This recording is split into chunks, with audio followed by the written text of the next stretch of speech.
Good evening, everyone. Thank you for joining us. For those of you who don't know me, I'm Tanika's 2 cents. I'm here with Judy, the YouTube lawyer. We're going to be exploring some Wendi Adelson, our favorite villain that we love to hate. So we're going to look at her deposition from Katie McBanowa's trial with Tara Kawas, and we're going to react to it. Sure. And last week, Bruce Smirnoff and I reacted to part 1. So this is part 2. And I'd like to welcome Tanika. You've been there supporting my channel for many years. And I had no idea you were doing YouTube also. So can you tell us about your channels? Sure. So I had my Simply Tanika channel, which was my fertility journey. 2017. I've always been a true crime fan, so I would log in. I'd be logged in under that channel, and I would watch you, Katie Kool-Lady, STS. I loved all of your skits. I need the laughter. I need the banana bread in my life. I need you coming down the stairs, Smooth Criminal, and yeah. So and Yeah, then. thank you. Just awesome. And then last year, I wasn't even a year back from maternity leave, and I was at home like screaming at the TV. And I was like, I'm going to make a video about Sarah Boone. And so that's how it started. I made one video. I came back a month later. I had like 1 subscriber, and I was like, I'm going to make another video. And then by August, there was a lot going on. Like, I don't know if you followed that case, but at the end of June, Sarah lost her right to court-appointed counsel. And so she was going pro se. So that's when I started putting out videos. And I had already been familiar with the FOIA process because when Charlie Adelson was in Leon County, I started making FOIA requests. I wasn't publishing them. I'm just nosy. So I wanted to see, like, what is he eating? Who's calling him? All the things nobody really needs to know, but I needed to know. So I was already familiar with pulling stuff from Florida. Sarah was in Orange County, so it was a little bit different, but in general, I had the gist of it.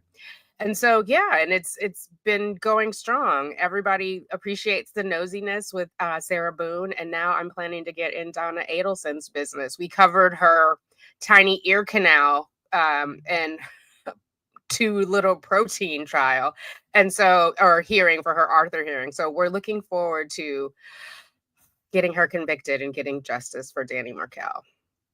That's right. So how did you even hear about Dan Markel's case? I heard about it back when, so I caught the end of Katie and Sigfredo, their first trial, and Katie had the mistrial.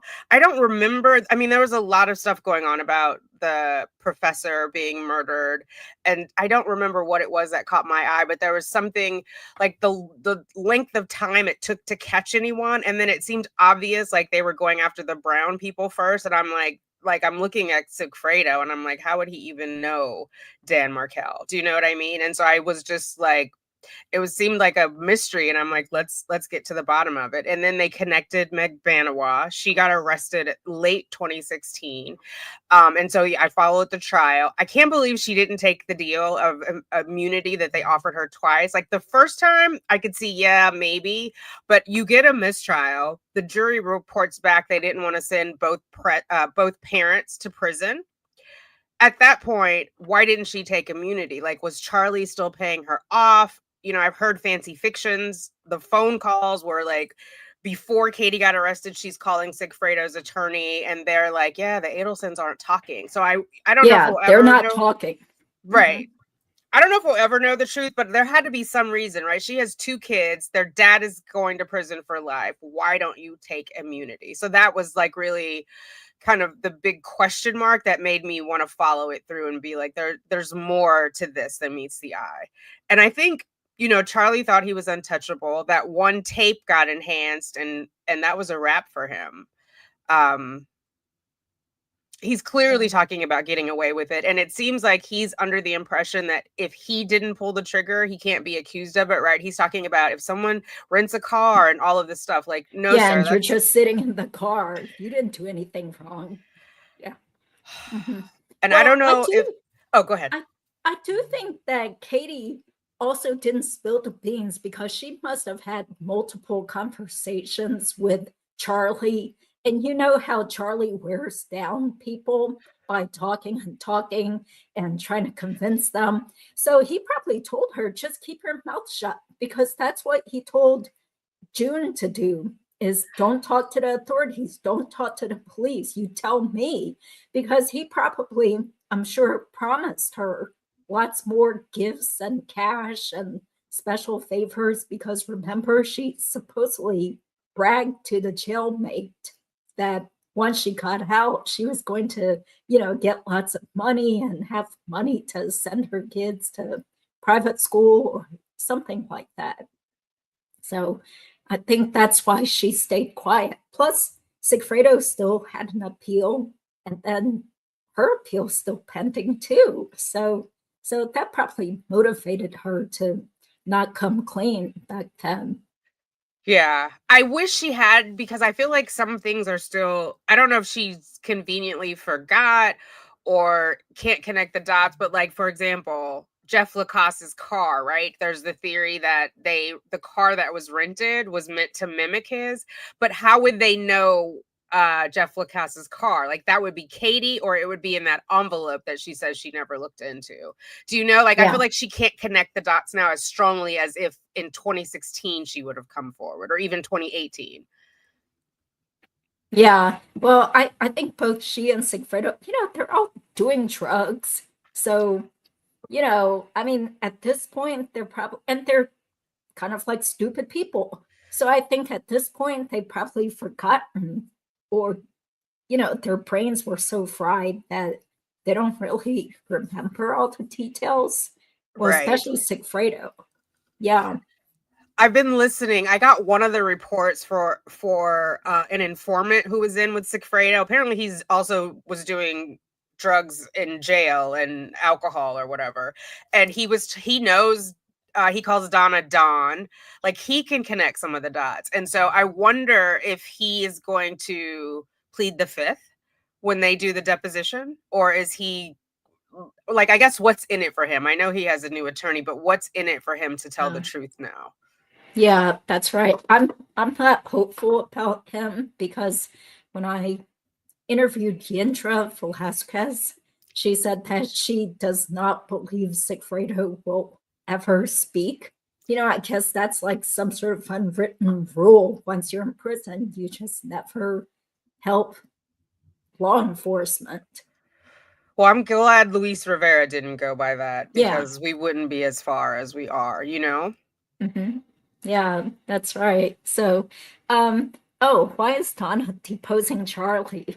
Well, I guess because she's hoping he's going to back her up and save her. Right. What do you think? I don't know. I mean, on the one hand, I understand the strategy. On the other hand, how do you overcome dressing your Jewish children as Nazis? Like, those emails, it's like pure vitriol. She's not going to come off as this clueless grandma who was just following along what Charlie said, like, you can tell her chutzpah from all of the phone calls, and the jury's going to hear how she hates Tallahassee and how they're Hicks, and she's going to send them to Catholic school. Like, she has all these plans, so it's hard to believe that then suddenly she shifted into the back seat. Also, they're very enmeshed.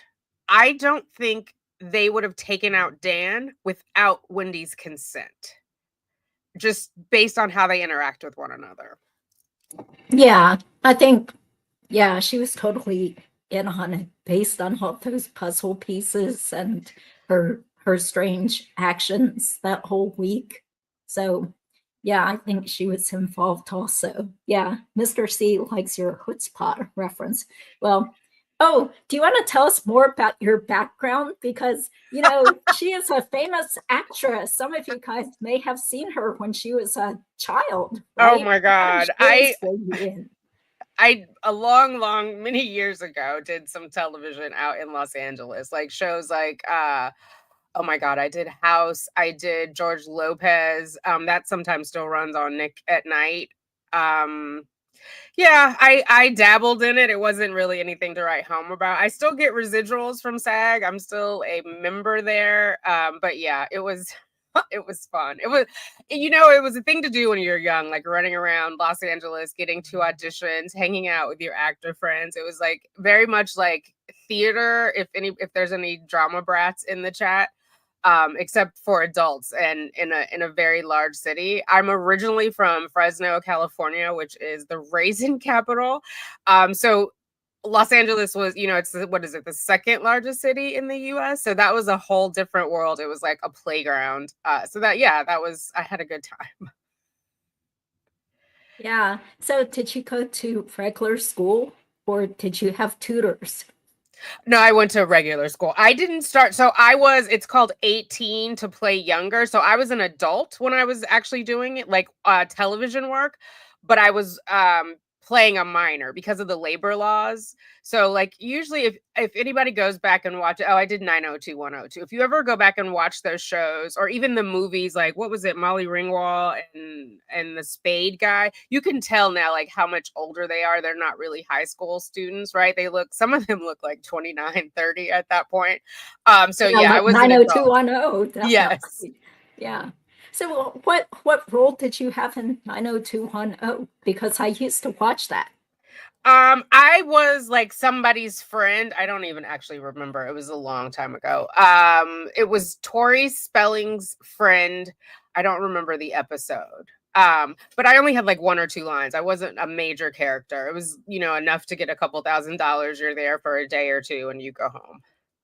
Oh, okay. So it wasn't like a recurring type of. No. Mm-hmm. Gabrielle Union got all of the. Oh, sorry, I'm shouting. I'm going to turn this down a little bit. Gabrielle Union, because I was acting at around that time when she was, and so we did Amen together. She got a lot more, but I think it's I had to work a 9 to 5. I don't come from a moneyed family. I think it's easier when you have money behind you. You can't always leave to go to auditions. Like on some of the shows, they're like, oh, I'm a waitress, I'm gonna put my apron off and I'll be right back. Like it's not quite like that. Yeah. Well, it sounds like you have a lot of potential stories to tell, so maybe you should do a video or a live stream on your channel. Yeah, that's so interesting. Okay, well, getting back to the Markel case, let's answer some questions. If she wasn't in on it, wouldn't Wendi have been livid with them? Yeah, I think so. Although supposedly she also hated Dan too, and she hated Tallahassee. So even if she didn't know about it, she was probably very happy to leave. So that's why she was kind of still like smiling during the police interview, in my opinion. Like you can kind of see her like looking sad and sniffling and stuff, but she almost looks like she's smiling. Absolutely, because the emotion that she was pretending to have didn't match her physicality. Do you know? Like she was really laughing, but she'd pretend she was crying, like not talking about Dan, but something tangential. And it was like, why is that part emotional for you? She was sus from the very beginning. And then even when she called her mom and she was like, she told the victim's advocate, oh, I'm glad. She sounded surprised. I was worried she was involved. Who says that? Yeah, that just sounds bizarre. It's like part of her psychological games, trying to deflect attention from herself. Yeah. Totally. Yeah. So, oh yeah, do you want to explain this? Why would Jewish grandparents send them to Catholic school or to a Catholic church? Isn't Adelson Jewish? Yeah, that was part of her idea. She was telling Wendi she should send the kids to Catholic or to Sunday school and to a Catholic church and have a teenage Catholic church member and the parents come over to their house to teach the kids about Jesus. And this is how warped her mind was, that she thought it would make Dan so mad that then he'd be willing to let Wendi move away with the kids. Does that make sense? I don't think so. Yeah. No. And she wanted her to post the pictures on Facebook, remember, of them in front of the Catholic school. It didn't make sense. And just it shows like the length she was willing to go to, because I read the letters here, sound unhinged. Oh, let me stop my Thank you guys for supporting both our channels. Oh, getting back to acting though, do you miss acting? I do not. I like a regular paycheck. I have a very good job and I love it. It's exciting and fun. And you know what? As you get older, it's harder. Like we start looking at things on our face, our body. It's no, I don't miss it. I had fun doing it, but I do not miss it. Well, you can do it on YouTube then. Yes. Next time we have a reenactment, I'll call you. So Oh, I would love that. Do your acting and you can make like $5, residuals from being on a YouTube show. There you go. Yeah. Okay, those boys are old enough to testify.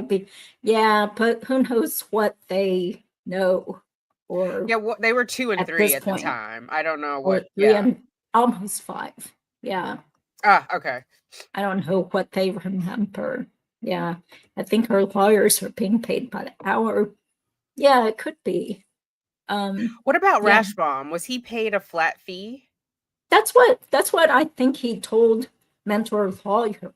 I mean, it could have changed, but back when I worked for this firm that did criminal defense, mostly they would typically charge a big flat fee because they want the money up front. Okay. You don't want to get Just screwed over yeah. by your client. Yeah. Well, especially with Donna and Harvey, right? They have a history of not paying Oh, attorneys. Yeah. Yeah. Or trying to do devious things like telling American Express that was an improper charge or something. It was so ridiculous. Yeah. Yeah. Thank you guys for being here. Okay. So let's see if there's any quick question, but we'll just go ahead and play this video from August or September 2022 when Joel, Susan, and I read Wendy's deposition part 2. Okay. Let's see. Oh, thank you. Thank you, guys. Oh, okay. Linda says, as a Jewish woman, that highly offended me, and to myself, I expelled them from the religion. Yeah. Isn't that weird how later Wendy still had bar mitzvahs? Yeah, I feel like they're sort of like for show Jews, right? Like all the significant milestones they want to participate in, even like the wedding, they had kosher style and not kosher, even though they knew that Dan kept kosher. It's for show. Like I don't believe they're, active in their faith, shall we say. Thanks, Lisa. Yeah, thank you, Lisa. Yeah, that's what Lacasse said, that they're atheist Jews and they don't practice or anything. So it does make you wonder how Dan and Wendy got married. Maybe she lied to him about how she was willing to raise the children or something, because I don't think it's true that he became more religious after the marriage. Yeah. Because even like allegedly Donna told Ruth Markel, Dan's mom, why is he so strict? You guys aren't so strict. So they knew that going into the marriage. And apparently Wendy was having cold feet and her mom kind of pushed her into it. So I always wonder if like Donna used that, or Wendy, I'm sorry, used that to guilt Donna. Like, I'm only here because you wanted Jewish grandchildren, right? Because after that, she didn't care. Like, and she didn't care if Charlie had Jewish grandchildren. She kind of was upset with Rob and then pretended to make up. But, Rob didn't give her Jewish grandchildren. It's like she's just an odd woman. Like, it's all about her and how she's perceived or how people perceive her, like pretense. Well, she's for all about show. Yes. Yeah, exactly. Just like, haven't you seen that picture? I think Fancy Fiction put it up where Wendy was spray painting something on a wall that said empathy. I think that was after Dan had died. And it was probably on her Facebook or something. Yeah, I mean, and then she goes and talks about human trafficking all over the place, like she's some great compassionate savior for all these oppressed immigrant women that are being trafficked. And she's the white savior helping out the brown people, which is hypocritical because then Jeff Lacasse says, like, her brother is telling her about his illicit activities with underage women and she seems unfazed. Like, ma'am, where are your girls? principles? Right. Yes, fair. Young, underage. Yes. Yeah. So it's just disgusting. And I'm glad at least, even though it totally played with his emotions and stuff, at least Wendy was so stupid to do all these things and say so many stupid things to Jeff that Yes. he remembers, and he had notes about all the weird things she did up to the murder and afterwards. Right. Mhm. Yeah. Okay. So you ready to Yes. play that? Okay. Thank you. Thank you guys for your comments. Like, this whole thing, I think, is like, I don't know, hour and a half or something. Yeah, but we're gonna play it at 1.5 speed just because it's kind of boring. So, and we don't have all night. So please bear with us. I'm gonna put up the captions too. So let's go ahead and play it. And we'll stop after like 10 minutes to comment. Okay. Hi, everybody. I'm Judy, the YouTube lawyer. Today, we are going to resume reading the deposition of Wendi Adelson. This was done on July 2nd, 2019. And today, I am joined by Susan of True Lifestyles and also Joel Waldman of Surviving the Survivor. So please be sure to subscribe to their channels also if you're not subscribed already. Hey, everybody. Hi, everybody. Thank you for being here again. And let's get through this deposition. Are you ready? Yes, we'll try to read fast, you guys. Okay, sure. So, Ms. All right. Kawas. Do you recall that there was, or how many times did Detective Isom try to contact you after the memorial service? Assert. I assert. When is it that you retain counsel? Assert. I assert. To your knowledge, was Detective Isom made any attempts since then to speak to you again? Assert. I assert. Has anybody from the state's attorney's office in Leon County reached out to you to get a statement from you? Assert. I assert. Okay, all right. Now, do you recall a time shortly after the homicide in Miami, going to dinner with your brother Charlie, Assert. I assert. where he called this the celebration dinner? Assert. I assert. At this dinner that you threw up at the table after your brother said something to you, Assert. I assert. has your brother ever admitted to you that he had someone, that he hired anybody to have Dan killed? Assert. I assert. When was it apparent to you that your family members were considered suspects by the Tallahassee Police Department? Assert. I assert. When you moved to Miami after the memorial service, did you ever go back to Tallahassee again? I think the premise of the question may not be correct. Okay. Did you move down to Miami after the memorial service permanently? You can answer. No. Is it fair to say you came to Miami and spent some time there? You can answer that. I came to Miami with an intent to spend a few days. To stay with your family? You can answer that. Yes. Okay, were you staying with them at their home in South Beach? You can answer that. We don't have a home on South Beach. It's a condo? They were renting an apartment and I stayed there. Now you stayed there with them, with the boys? Yes. When was the decision made that you wanted to permanently reside in South Florida? You can answer that. I'm still deciding. Okay, I haven't made that decision. so no permanent decision has been made. You can answer that. No. Where do you still have the house up in Tallahassee? You can answer that. No. When was it sold, or did you sell it or rent it? You can answer that. So I did not rent it. I sold it. So it became an asset of the boys. And there was a bad storm in Tallahassee that destroyed the house. Then I had the house rebuilt and then I sold it after that. Okay. But what year was that? I think that it got destroyed. No, that's me. Oh, sorry. You say, okay. Sorry. Okay. Judy. But what year that was, I think it got destroyed December 2014, but maybe it got sold at some point in 2015. When was it? Did you eventually enroll the boys in school in South Florida? You can answer that. Yes, When was that? 2014? You can answer that. it was August of 2014. And how long did you stay with your, well, did you eventually move out and go get your own place? You can answer that. Yes, How long did you stay with your parents before that happened? You can answer that. I think I started my lease in June 2015. Okay. Were you living in the area of South Beach close to your parents? You can answer that. I stayed in the same school district, so I didn't have to move the boys. As Mr. DeCoste. South Point. You can answer that. Yes, Where did your brother live at the time? Charlie. Assert. I assert. Did Charlie live in the house in Coral Springs? How long has he lived there? You can answer that. He never lived in the house in Coral Springs. Whose house is that? Is that your parents' house? You can answer that. It's my parents' house. Where's Charlie's house that he owns? Assert. I assert. How long has he been living at that house? Assert. I assert. Does he still live at that house? Assert. I assert. How many times have you stayed at that house? Assert. I assert. Okay, are you aware that Charlie has a safe in his house? Assert. I assert. Have you ever seen Charlie counting money in your presence Assert. I assert. or taking any forms of cash from the safe? Assert. I assert. Are you aware if Charlie has any video surveillance in his home? Assert. I assert. Is Charlie a father now? You can answer that. Yes, How old is his child? You can answer that. he was born in December. Of last year? He'll be 2 this December. Okay, this December in blank? Yes. Is Charlie married? You can answer that. No. Is he with the mother of the child? You can answer that. I don't know. When was the last time?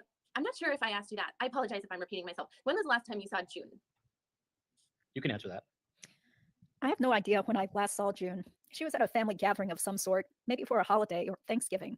I feel like I was clerking at the time because she thought I was a supermarket clerk. So it had to be during the clerkship year of 2015 and 2016. That's the last time you've seen her? Yes. Are you aware of whether or not Charlie and her are still in communication? You can answer that. I have no idea. When was the last time you've spoken to your brother Charlie? Assert. I assert. Do you see your brother Charlie often? Assert. I assert. When was the last time you saw your mother? Assert. I assert. When was the last time you saw your father? Assert. I assert. Did you have a life insurance policy along with your ex-husband? On her own life? On his. Did you have a life insurance policy on him? Assert. I assert. Did you receive any proceeds if you did have a life insurance policy? Assert. I assert. Did that money go towards you, or did that money go into a trust for your two boys? Assert. I assert. Do you have access to that money? Assert. I assert. Do you have any personal knowledge of your parents' financial situation? Assert. I assert. Were you aware of a point in time where your mother suggested that your father, and your brother Charlie would each go in on making $1 million offer to Dan to allow you to relocate to South Florida? Assert. I assert. Do you know if, in fact, that offer was made to him? Assert. I assert. Do you know if he rejected that offer? Assert. I assert. When is the last time you spoke to Jeffrey Lacoste? The date? Yes, the date, yes. Have you ever spoken to him since the homicide? You can answer that. I remember talking to him in late July, maybe August of that year. That's definitely the last time I talked to him. At that time, did it seem to you that he was trying to fish for some information concerning the details of the homicide? Assert. I assert. Had he asked those questions? Do you remember what information you provided to him if you did? Assert. I assert. Did you have any other conversations with him at that time? You can answer that. No, I remember specifically when I stopped talking to him, but I don't remember the date. But that would have been the last time that you had communication with him? Yes. Okay, has he tried to reach out to you at all since then? You can answer that. No. Now I'm going to try to move forward to the year of 2016. Okay, now how often did Dan's parents see the boys after the homicide? You can answer that. As often as they wanted. How was that arrangement? How was it? Was it they just called and asked and you would accommodate? You can answer that. Yes.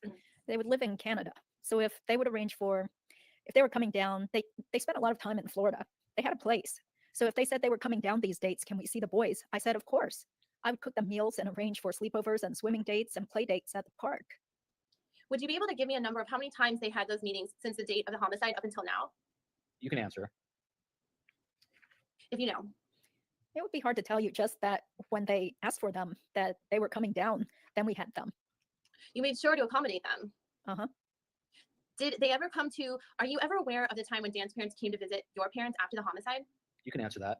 No, they didn't visit my parents. It was really just to see the boys? You can answer that.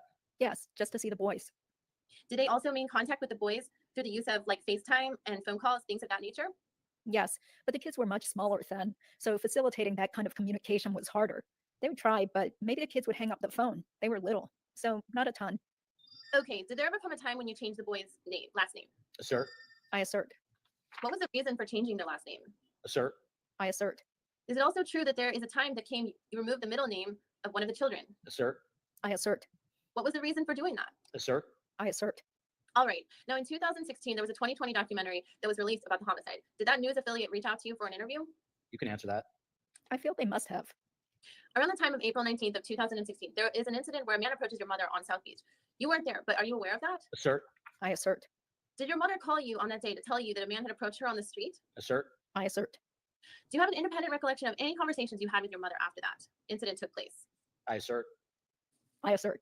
Did your mother ever explain to you any of the details of the encounter and the follow-up phone calls with the unknown man on the street of April 19th of 2016? Assert. I assert. As Mr. DeCoste. If I can jump in, Yes. we referred to that interaction between the undercover and your mother. There is a bump. During, and I'm giving you context to the question first, during the course of that bump, paperwork is handed to your mother. Have you ever seen that paperwork? As Mr. Loro. Assert. I assert. Do you remember that it is written in the paperwork? Assert. I assert. Do you remember if you spoke to your father during that incident? Assert. I assert. As Mr. DeCoste. Last one. I'm sorry to jump around. Do you know the whereabouts of that paperwork? As Mr. Loro. Assert. I assert. Do you remember if you had any conversations with your brother Charlie after that incident? Assert. I assert.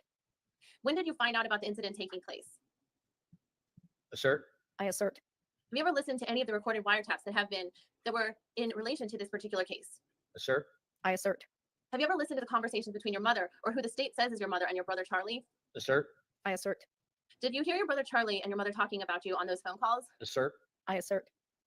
Would you be able to testify that if you listen to those recordings, would you be able to, in a position to say that the voice belongs to your mother? Assert. I assert. Okay, same question for your brother Charlie. Assert. I assert. When was it that you were made aware by anyone that your parents and your brother were suspects in this case? Assert. I assert. Do you remember if who, if any, said to you, did Detective Isom indicate that your family were suspects in this homicide? Assert. I assert. Did he ever express to you that you were a suspect in this homicide? Assert. I assert. Did you read the probable cause affidavit that was prepared for your brother Charlie? Assert. I assert. And if you did review those documents, have you ever confronted your brother Charlie about the allegations that were made in that warrant? Assert. I assert. Have you ever asked your brother Charlie if he had anything to do with the murder of Dan Markel? Assert. I assert. Have you ever asked your mother if she had anything to do with any of the information about the murder of Dan Markel? Assert. I assert. If you had asked her about that question, has your mother ever admitted to you that she had anything to do with the murder of your ex-husband? Assert. I assert. Has your brother Charlie ever admitted to you that he had anything to do with the murder of your brother? Assert. I assert. After listening to, if you have in fact listened and read all those documentations, do you have any opinions on whether or not your family was involved in the homicide? Assert. I assert. Did you have anything to do with the involvement of your ex-husband's murder? Assert. I assert. Okay, have you ever had an opportunity to have you ever reviewed the 3-hour recorded statement that was given to Detective Isom and Agent Sanford by Louis Rivera? Assert. I assert. Did you ever meet Louis Rivera? Assert. I assert. Do you know Louis Rivera? Assert. I assert. Is the first time you ever found out about Louis Rivera when the arrests were made in this case? Assert. I assert. Is the first time you ever found out about Sigfredo Garcia when the arrests were made in this case? Assert. I assert. And based on that recording, did you know Louis Rivera is accusing you of having been at Dan Markel's house the day before the homicide? Assert. I assert. Have you ever had any communication with Louis Rivera? Assert. I assert. Any communication with Sigfredo Garcia? Have you ever had any communications with Catherine McManua? Assert. I assert. As Mr. DeCoste. On all of those people just mentioned in the 3 previous questions, Tara had asked you about communication. Would you assume I'm going to ask you now 2 different ways? First, with respect to those 3 people, did you have any direct communication? As Mr. Laurel. Assert. I assert. As Mr. DeCoste. Now, with respect with those 3 people, and do you know the 3 people that I'm referring to, Luis Rivera, Sigfredo Garcia, and Catherine McManua? Assert. I assert. No, no, no. I haven't asked the question. You did. You did. No, no. I'm not done with the question, though. So we've got these 3 people. Did you have any third-party communication with those 3 people? Assert. I assert. Okay, so in terms of the media coverage of this case, I'm just going through the ones that I'm aware of. Have you ever watched the 2020 special on this case? Assert. I assert. Have you ever watched the People magazine investigative episode on this case? Assert. I assert. Have you ever watched the Dateline episode on this case? Assert. I assert. Have you ever listened to the podcast done by Wondery on this case? Assert. I assert. In regards to the statement or the Dateline episode that was the first time the Markels had given an interview in regards to this case That we know of. why was it where they indicated they had been prohibited from seeing their grandchildren? Why is it that occurred? Why had you not allowed them to see? I need to rephrase it. Have you prevented them from seeing their grandchildren? You can answer that. Yes. Why is that? A letter became available in the public records suggesting that they would like the children to be placed with a Jewish foster care agency. So given it's not in the best interest of my children to be with people that wants to remove them from the only parent, they're now not permitted to be around my children. Okay, were you allowing them to see their grandparents? By that I mean the Markel parents, up until that, I think you said the letter was revealed. You can answer that. Absolutely. The moment that you discovered, was it an email or a letter? Do you know who was the communication between? It was between the Markels and who? You can answer that if you know. I believe it was between the Markels and the prosecutor on the case. Okay, do you remember word for word what was in that communication? You can answer that if you know. No. But the gist of what you got from it was that they were seeking to get information of putting your children with a foster group, I guess? You can answer that. Yes. Since that time, do you remember when that happened? You can answer that. I think it was 2016. Does October of 2016 sound about right? Yes. Since that time, they haven't had any communication with the boys? You can answer that. Not entirely. I have still given them updates about what the kids are up to. I've written them emails and talked to them about the kids' interests and activities. Do you communicate with them only through email, or do you have phone conversations with them? You can answer that. I communicate only through emails. Have they ever expressed to you an opinion as to your involvement in this case or potential involvement in this case? Assert. Assert. Okay, have they ever had any discussions with you about who they believe committed this homicide? Assert. I assert. Or is this conversation between you and the Markels just to do with the boys? You can answer that. From what I can remember, our conversations are mainly about the boys. Do you remember them speaking with the individuals? Do you remember speaking with the individual? I think his name was Max Shear from Wondery, who did a podcast. As Mr. DeCoste. Eric Benson. As Mr. Laurel. You can answer. I have never talked with anybody, Max or Eric. Did anyone speak to you? I'm not saying the contents of what, but do you remember having the conversation with anybody knowing that it was about a podcast? You can answer that. I did have a conversation with someone telling them I didn't want to participate in a podcast. Okay, did your conversation with that person go any further than that? You can answer that. They continued to send me texts and emails trying to get me to participate. Would it be fair to say that the conversation just, even though they were making those attempts, were you just adamant about not participating? You can answer that. I think that's a fair characterization. Did any other people reach out to you about this case? By that, I mean harassment or anything like that. About harassment, you can answer that. Okay, I get harassment on a daily basis. If you can you give me a description or more details about what that involves? Yes, you can answer that.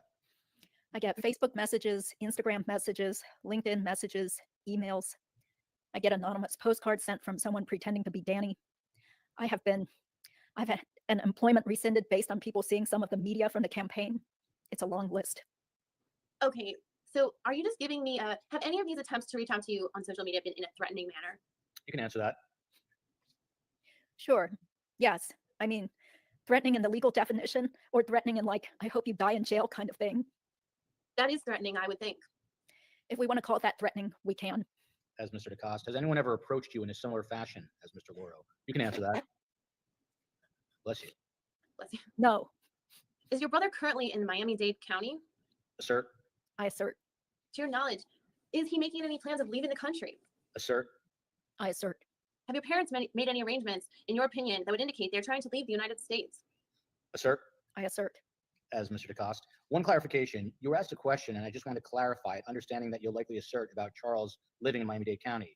The follow-up to that, if the answer were then no, does he live in Broward County? Mr. Laurel. Assert. I assert. Okay. How has this, I know we briefly discussed how this has affected you. How has this affected your mother? Assert. I assert. How has this affected your father? Assert. I assert. How has this affected Charlie? Assert. I will assert. Is this case a reason why your brother Robert, you guys don't communicate anymore? Assert. I assert. As Mr. DeCoste. A follow-up to that. Is that one of the reasons why your family doesn't communicate with Robert anymore?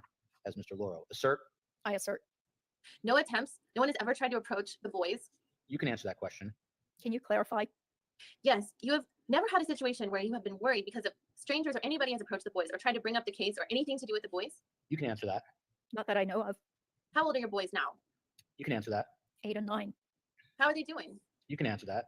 They are wonderful. As Mr. DeCoste. You guys up for a 5 or a 10-minute break? Go to the bathroom. As Mr. Laurel. 5-minute break. As Mr. DeCoste. We can go off the record. Recess. As Mr. DeCoste. Back on. We took like a 10-minute break there. Is this me? Yes. Oh. As Mr. DeCoste. I'm going to give you some context first to my question that will help. On some of the things it's going to be talked. Hey, sorry, I lost track of time. So what kind of feelings are you getting as you listen to these words from the 2019 Depo? Liar, liar, pants on fire. I think it's interesting that she doesn't answer the question. I mean, one, remember she's claimed to change their names because they might be in danger, but then she avoids mentioning that she changed their names, where that's easily enough. Like, someone else can corroborate that the names have been changed. Why assert on that? It just feels like she's also being pedantic. Like when Kawas asked about the house, or the home, and she said they didn't have a house there. Like, do we have to go back to Gerald Levert, like turn this house into a home? Home is where you live, irrespective of the structure, right? And so it's just like cat and mouse. I'm so clever. I'm so well educated. Yes, we're both attorneys, but you're not gonna up me on that or one up me on that. It's just like the entitlement is oozing. And I love your facial expressions as Wendy, like when you did the sad face. Oh my God. Yeah, you can't tell because it's too dark, but I was actually wearing my Wendy gray court dress in this. I felt very proud of myself for finding the dress. Thanks to 5 Car 5 for telling us that it was Club Monaco. So I bought the dress used on eBay. So, There you go. yeah. So so young Black economist, thanks for being here. I don't see why not just assert all the way through. Guilty people love crying about online trolls. In real life, sending postcards, I can understand discussing, but the crying about troll always tickles me. Well, yeah, because she, as Lacasse said, she loves playing the victim. So if there's anything that can try to make her look pitiable or sympathetic, then she wants to bring it up. Yeah, but she is supposed to assert individually to each question. She can't just have a blanket assertion and then take off and leave the deposition. I have a question. Can you explain? Because my viewers, obviously I'm not a lawyer, are asking about the assert. I believe it's because defense can't give her any immunity, right? But can you just That's right. explain like the details of why she's doing it that way? Yeah. Well, so she has to keep saying that she's asserting her rights because this is a deposition taken by Katie's attorneys, not by the state, the prosecution. So they don't have the ability to give her any sort of immunity for the deposition. That's why it's so tedious. But at least she did answer little bits. I did also want to point out that when she said she didn't talk to Matt Scherer, I think that's his name, from the Laundry podcast, that's totally untrue because remember, within the podcast, he did say that he tried to contact her and he did talk to her on the phone and she just tried to seem all sympathetic, was like, I don't think people really like me, and then what happened? Like she never called him back, or maybe her attorney called him. I can't remember, I but she think did the talk to him. attorney, yeah, I think the attorney did call back. Mm-hmm. Yeah. So of course she would probably be like, well, I can't possibly remember, after all these years and all these details and things that people are accusing me of, like she's just like Charlie, always having some sort of retort or an explanation and with this kind of smug look, like talking down to people. Oh yeah. They're Yeah, so similar. You can tell that they walk around very entitled, very I'm moneyed.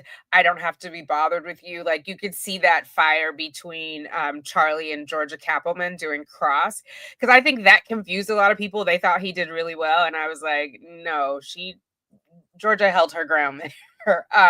But yeah, Wendy's very looks down her nose upon people.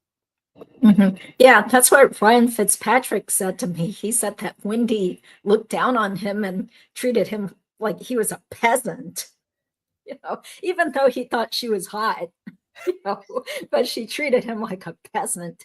Oh, and did you see? I don't know if you saw this comment. It was a long time ago, but there was a comment on YouTube from a woman who said she had briefly worked as a nanny for Dan and Wendy. And she said that Wendy was so stuck up and full of herself and would talk down to her and bossed her around, treating her, like, well, she was the hired help. But I can't remember exactly what else she said. She said she didn't have much interaction with Dan, but she just thought Wendy was so uppity. I can see that. Like I'm the queen of my castle. You're here to do my bidding type energy. Yeah, and then also, as Jared Ross said, she likes to use big words. So she's always using these SAT vocabulary words to act all like pompous. So that's why I kind of made a joke plugging it into my videos, calling things copacetic. Because remember she like said on the stand at one of the trials, she was like, well, everything was pretty copacetic. Yes. It's just so insufferable. Yeah. My favorite was when Sigfredo's lawyer cross-examined her. Oh my God, he lit her up. Yeah, but she also kept smirking and smiling like she was trying to flirt because he's like this nice looking younger man too. So that's why I made a short with little clips of all her like smug faces and sticking her like chin out and, making these bug eyes and weird little smirks and stuff. It was just so Yes. bizarre. Oh, Yeah. remember when her interrogation, I can't remember the detective's name, but the victim advocate was in there and Isom was interviewing her, and then some guy walked in and she got totally distracted and was smiling and was like, "Who are you?" Like, "Ma'am, you're here on a murder or Yeah, someone just your ex just got murdered, the father Yes. of your children, and you're just like smiling and laughing at times and just, just so bizarre. Yeah. Was it Corey Hale? Because Corey Hale was younger than maybe." Isom. Yeah. I can't remember. I'm sure somebody. Oh, Vishan Mama, she knows the case. Thank you for being there. Investigator Cherry. Thank you. Yes. Wow. Okay. Yeah, her face Yeah, lit it's- up. She was like, I was surprised she didn't pull out her business card and slide it across. Like, "Call me later, big boy." Yeah, it's like I'm single. I'm about to get a lot of Social Security survivors benefits for my kids. And yeah.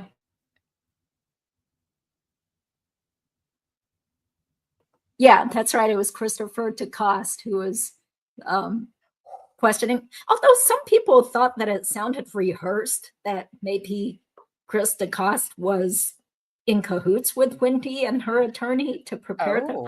I don't know. I do feel like, he did ask her a lot of pointed questions that made her look pretty duplicitous. So Right, because he kind of broke through that. He pierced that veil of like doe-eyed innocence. He's like, "You're very educated, aren't you?" Like, she was kind of like being cagey with that, like, "Oh, I don't know what happened in this big bad world."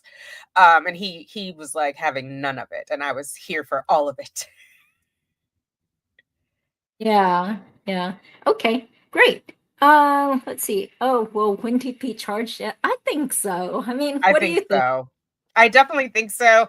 People want to rush it, but you have to remember if they charge her, they only have X amount of days to bring the case, right? And so then they'd have to drop it. So they need her to testify against Donna. I mean, she may step off the stand and go in cuffs when the jury goes to deliberate, because my concern is she's moved to Austin. She speaks fluent Spanish. What's to stop her? Like, that's an easier getaway than Vietnam. Just, go right across the border into Mexico.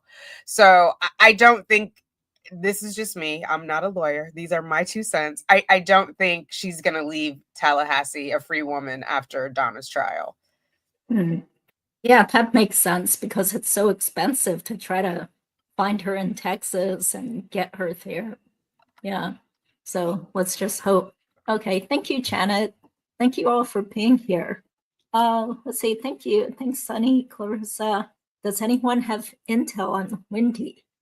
Well, all we know, thanks to Fancy Fiction and Jared, that she's in Texas. Yeah. And it doesn't seem like she's working. I bet she's just focusing on the criminal case, preparing for trial. Yeah. And you said she was Yeah. deposed this morning? Yes, it was this morning, probably at 10 or something. Yeah. So the prosecutors were on Zoom, but I'm sure Donna's attorneys flew out there and they were most likely there in person. Yeah. Okay. So that could be pretty awkward, because like, doesn't she want to help her mom? But on the other hand, she's just all about covering her own butt. So yeah, she probably just asserted left and right. I'm looking forward to her testimony, because if they go with the extortion theory, right, she can't go, "Well, I just heard about it this morning." Like, no, ma'am. Now you've known about it for over a year. What are your thoughts on it? Mm-hmm. Yeah, exactly. But I can just see her asserting left and right. Yeah, she doesn't have to work. And from what I've heard, sounds like she's living with her boyfriend.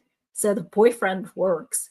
So Is she know. still dating the billionaire, or is this someone No, else? no, Okay. no. I mean, she was never dating the billionaire's son. Fancy cleared that up. Oh, okay. It was a totally different person who might work in IT. So, Oh, yeah. okay. Okay, so that's all I know, but I don't know personally though.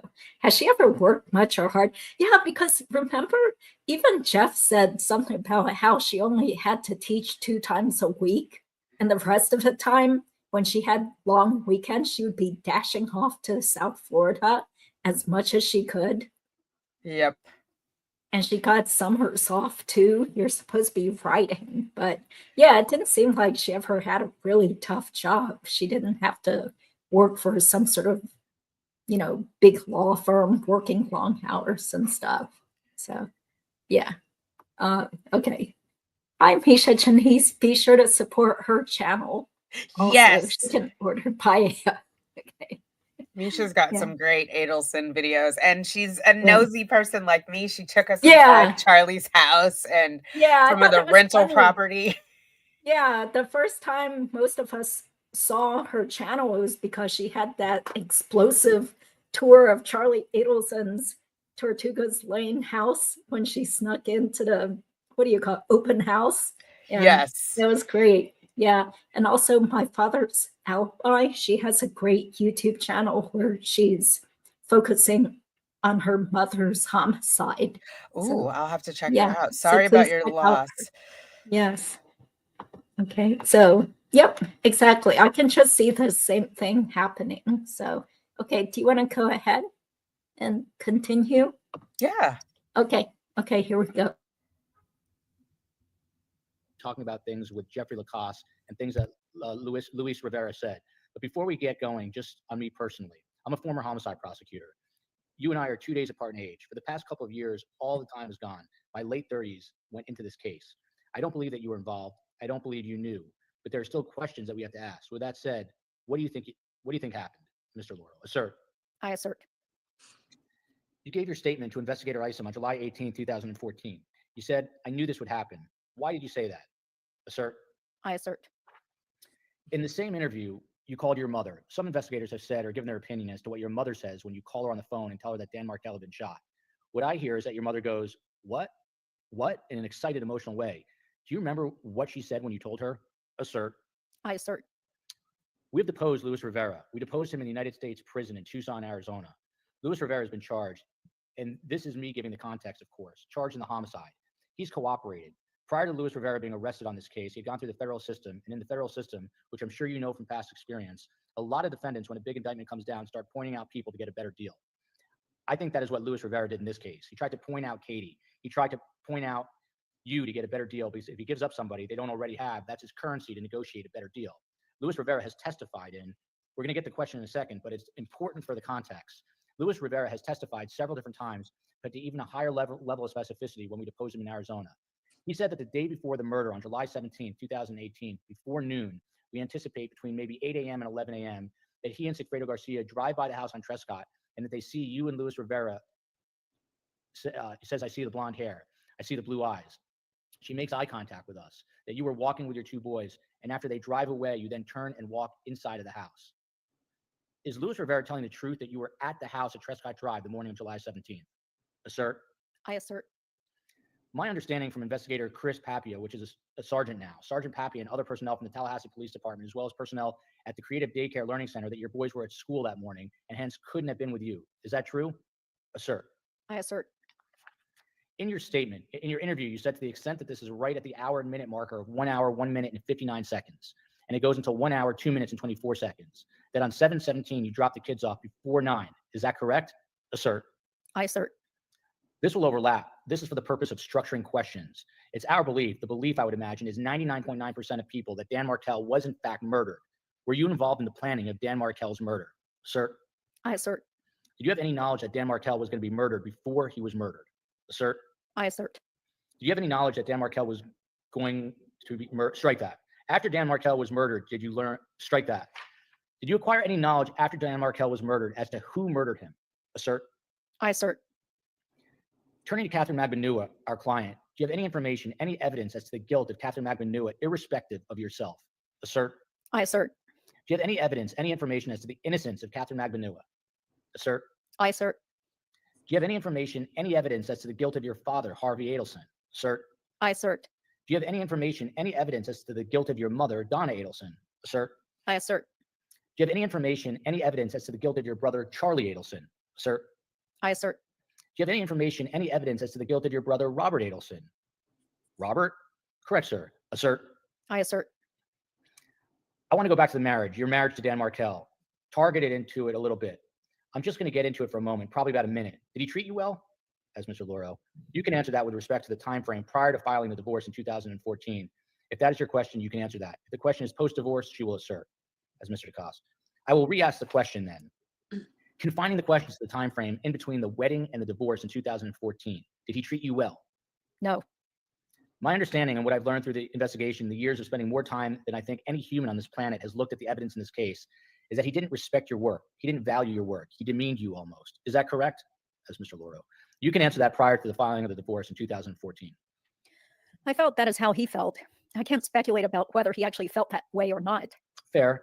What I've learned too is he was difficult. He was a difficult guy. An example, if you guys were on road trips, he would have you drive the entire time and he'd be working and didn't want to be bothered. Things like that. Is that correct?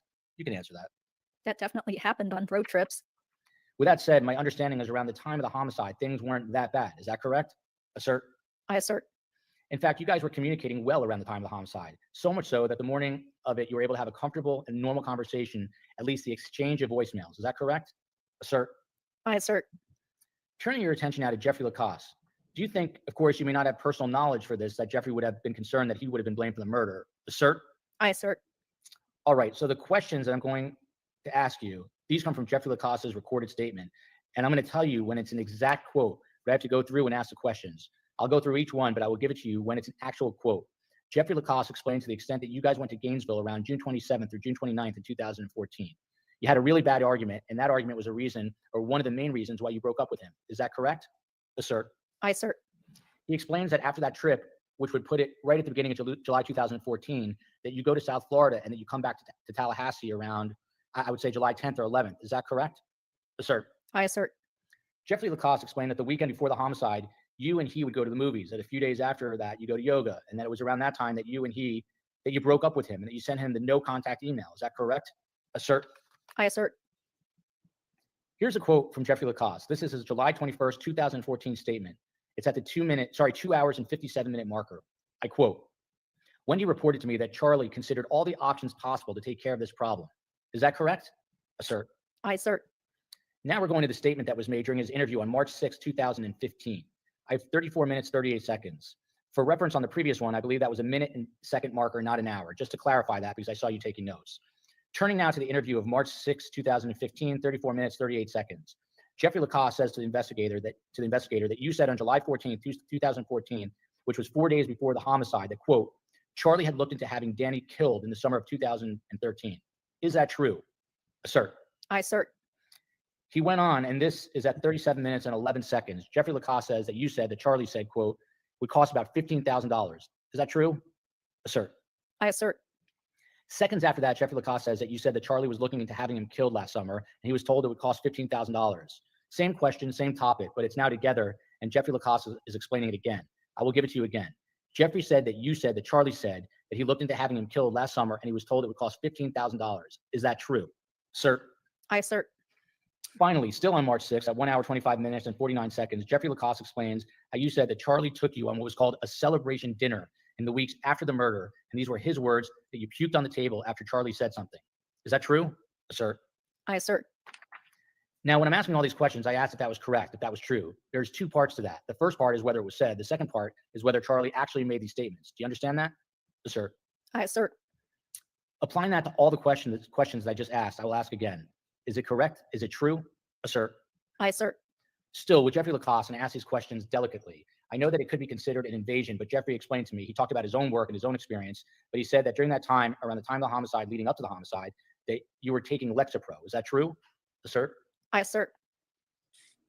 He went on to explain that it was your father that was prescribing you a double dose. Is that correct? Assert. I assert. Did you understand the question? Yes. Jeffrey explained that you were weaning yourself off of Lexapro and that you came off of it in a very rapid fashion. Is that correct? Assert. I assert. Two people, friends of yours, were switching topics, Jane McPherson and Janine Silverman. Would you consider both of those close friends? As Mr. Loro. Are you asking now?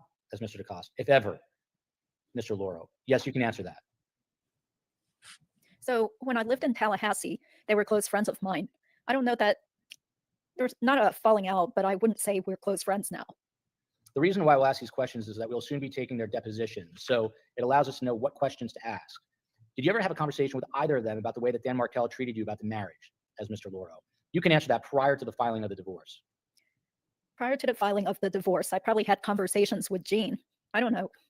I don't think I had met Janine until after I was divorced. So I wouldn't have had conversations with her then. But Janine, you think so? Jean, I think so. Janine, no. I misunderstood that. Janine Silverman, you met after the divorce? I think I met Janine Silverman after the divorce. Jean, I would have had conversations with before. Sitting here today, is there any way for you to remember any of the context of any of the conversations that you had with them? If you can answer. I mean, no. All right, last topic, last question. Testifying in trial. I get it. This is an unusual case. There's a want, almost a need to get the story out there, but to do it in a way there is immunity. My question is here has nothing to do with your guilt. It's going to be worded in a way that wouldn't even connect over to a named co-conspirator through which somebody can say, well, it ties back to you. So I'm not asking a name. I believe that it could be answered in a yes or no fashion or assert.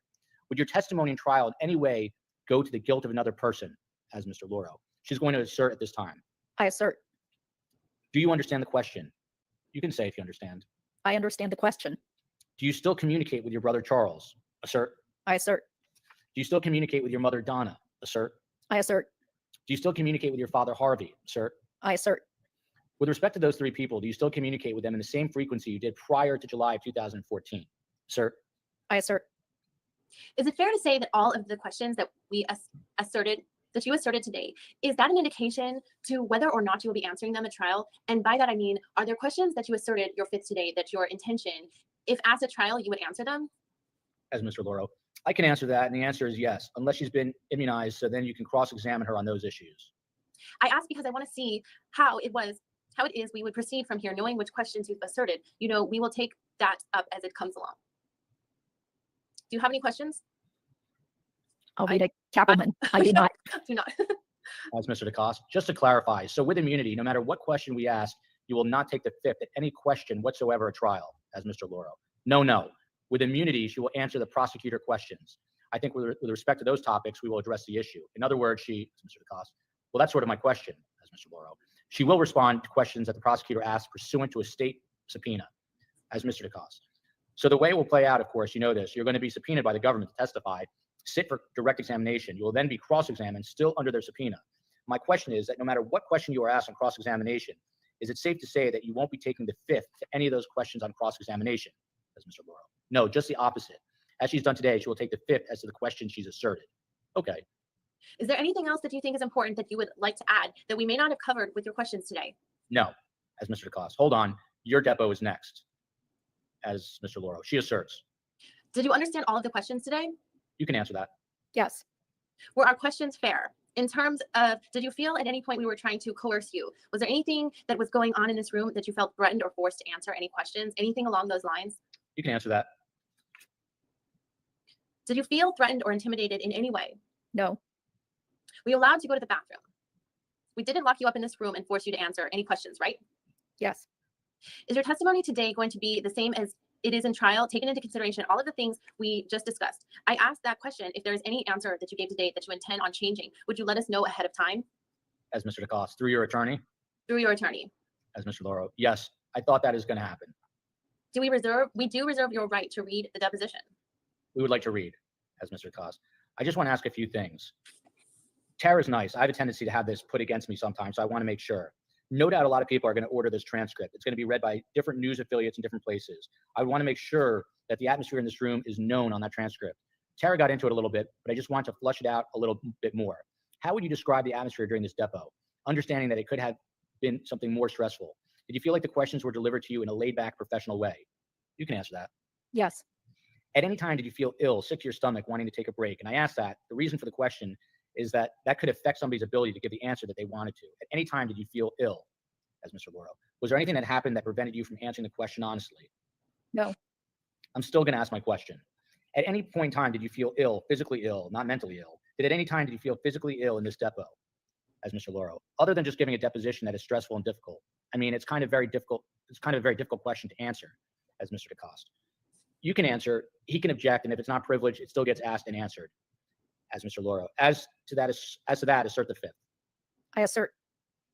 Of whether you felt ill in a deposition, assert. I assert. Okay, at any point in time, did you feel like you were trapped in this room, like we were not letting you leave? You can answer that. No. At any point in time where you yelled at during the deposition? You can answer that. No. At any point in time, did you feel threatened? Did any of us stand up and pound our fists saying we wanted something? You can answer that. No. All in all, understanding a stressful topic, the delivery of the questions to you, were they done and asked in a professional, laid-back way? You can answer that. Yes. At any point in time, did you feel we tried to trick you, creative wording, forcing an answer, not letting you answer a question? You can answer that. No. That's all. That is all I have. Deposition concluded at 12:03 p.m. Reading and signing of the deposition was not waived. Okay, so we're done. That was her full deposition. This part 2 plus what Bruce and I reacted to last weekend. Yeah, so what are your thoughts, Tanika? It's making me wonder how this morning went, right? I don't know what they gained from that. I guess you can talk to that, like, as a lawyer. What does having, because they knew she was going to assert to some of it. So what does having some of the questions answered? Like, are they, I guess, queuing up for trial? Like, if Donna's lawyers flew out there, as you suggest this morning, and she just, I assert, what's the get for them? She's slippery though. Yeah. And a lot of the stuff, like the questions about the boys, like I know the Markels haven't testified, but other people have been able to get that in on the record that they've not had unsupervised visits, which feels really vindictive, particularly knowing there was the motion pending from Danny about Donna not having unsupervised visits with the boys, right? Because he was alleging parental alienation. So if nobody's mad about that, why are they not seeing? And I remember, I think it was the second trial when she was asked about them not seeing the boys, and she was like going on about, well, Ruth Markel said she was looking at not an orphanage, but a foster place. Foster care. Yes, Yeah, in she case was trying Wendi to got put my arrested. kids And foster Wendi was like, care. I'm not going to be arrested. Ha, ha, ha. And it was just like, Yeah, so the if you're state not worried not gonna about it. Oh, sorry, go ahead. Yeah, the state's not going to decide to arrest me. I went Yes. back and watched that again just a few days ago. Yeah, I mean, Yeah, the arrogance of that. there's a lot of hubris. I just, she's another one of those like fascinating people of like, what makes her tick? And also we know she's passive aggressive, right? Which leads, she always feels sneaky to me. Like she doesn't like confrontation. She's just, she just gives me ick. Do you think that women are more likely to see through her as opposed to men that just kind of think like, oh, she's so cute, hee hee, you know? Like, I do. Oh, isn't she charming? Oh, she's so mesmerizing. Because she locks eyes, like what she did in her interview. I'm not going to call it an interrogation. She locks eye. It's almost like how Lori Daybell, you can tell like she uses her feminine wiles, and like men seem to fall for it, and women are a little more like. I just think women have a better intuition about that sort of thing. Although I will say the what was his name, DaCosta, didn't fall for that, so that was good. DaCosta. It's yeah. She bats those eyelashes. She does that doughy-eyed thing, tilts her head to the side, like really far to the side. I remember in Charlie's trial, maybe you made a short about it, where she's like looking at the jury, but trying not to look at the jury. It looks really robotic. It just is like, they're not with you, Wendi. No matter how hard you peek over, they're not with you. Yeah, I don't think that was my short, so I can't take credit for that. But I do recall, people mentioning it online. And, that gave me hope when the jurors who spoke out after Katie's trial, I think they said that they were all wondering, why isn't Wendi charged with anything? Why isn't she arrested? So yeah, that makes me feel better that this collective group of people heard from her and they weren't persuaded by her and her doe-eyed looks and, evasive answers and little smirks and smiles and weird tics. Yeah. Oof. Yeah. And why, thank you, Wesley. Wesley is one of the few men watching our channels, and he thinks that she is extremely unattractive. Okay. Well, maybe it's also because we know more about what was going on with her and allegedly, behind the scenes now. Because, objectively, she does look nice, compared to most Fair. women in her 40s or Right. whatever. She does look nice. But once you see the way she acts on the stand and knowing all this background, it's pretty disgusting. Yes. Yeah. And she's calculated, because if you think about she's never caught saying anything, writing anything, right? And the police got Donna's emails from Wendi's phone extraction. Like, why didn't she delete that? We only get Donna's side of it. We don't get any responses. And Wendi makes sure to point it out. I don't think I ever answered her. Well, we don't know, because maybe you deleted it. It was like, from the year before. It's just, she's very, calculating. yes, she's very calculated. I just can't wait for them to take her down, like, oh my. Yeah, exactly. It's like these little nuggets coming out. It just makes her look worse and worse. Like, remember after Charlie's conviction when Donna was like caught on the recording and she was saying, this is look at what Wendi texted me, dear mom, I was not involved in Danny's murder. And she's like, I never said you were, but why doesn't she come over and help us or whatever? So I'm like, that just does not sound like Wendi was in the dark and didn't know about the extortion or whatever. The whole way that Donna was responding to Wendi and talking about Wendi after the conviction, it doesn't, Right. it doesn't match up with any sort of scenario where Wendi was in the dark and now she's totally shocked as to what happened. Right. And she's objectively an intelligent woman. I think even Rob Adelson, the oldest brother, like in the Wondery podcast, was like, nobody seemed curious about like, how did this happen? When he was asking, they were like, and seemed unconcerned, but she needed to change the boy's last name because, everybody was after the Markels, or everyone knew that name. And then she moved their school. It's just like, it doesn't jive. Do you know what I mean? It's incongruent overall. So it's just like, I if her lips are moving, she's lying, in my opinion. Yeah. I've seen a lot of people mention that. Yeah, Barry wants to know if the police are allowed to tell lies. Lies, I think, yeah. To make statements. Can't that also be true of prosecutors offering immunity?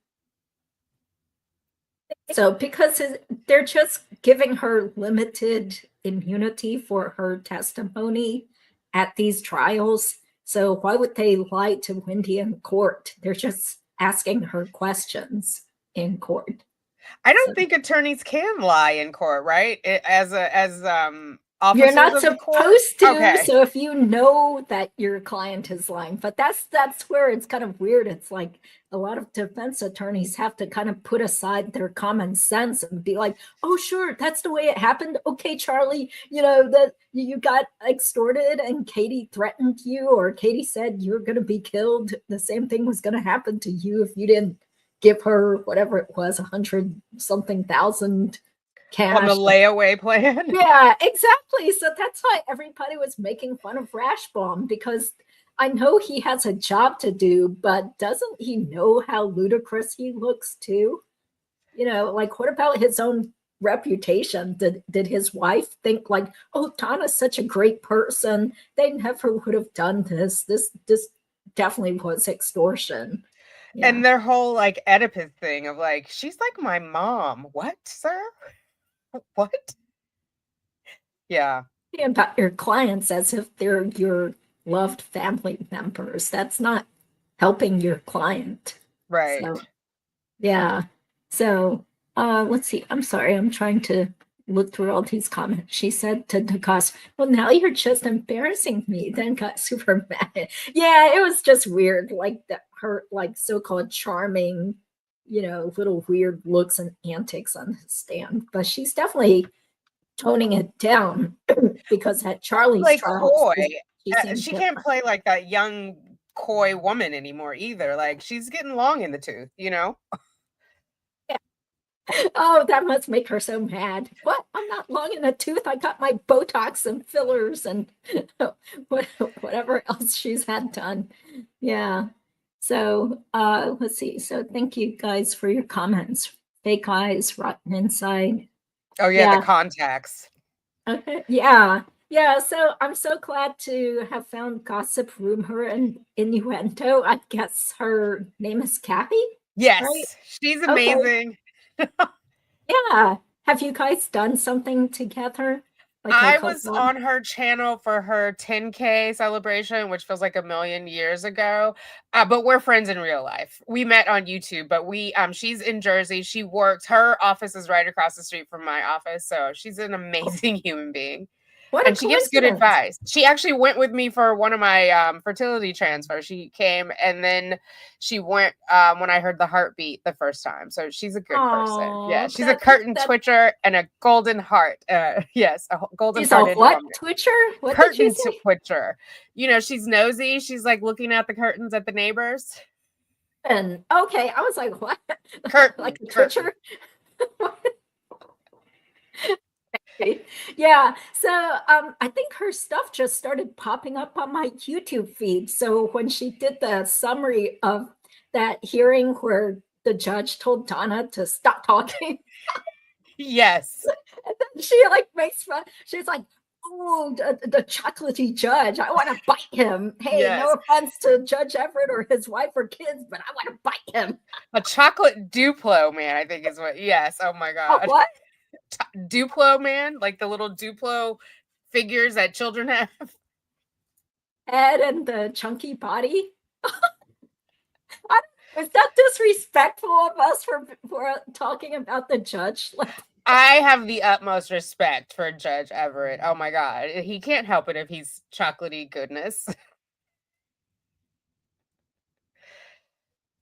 nice, but I kind of feel I'm worried for him. I wish he would lose like 50 to 100 pounds, I'm concerned. That's not healthy. Yeah, So, totally. not that that's my business, but I've had friends who had heart attacks and other health problems, and we want him to live a long, healthy life. So, Absolutely. yeah. Well, I'm sure he doesn't watch our channels anyway, so it's okay.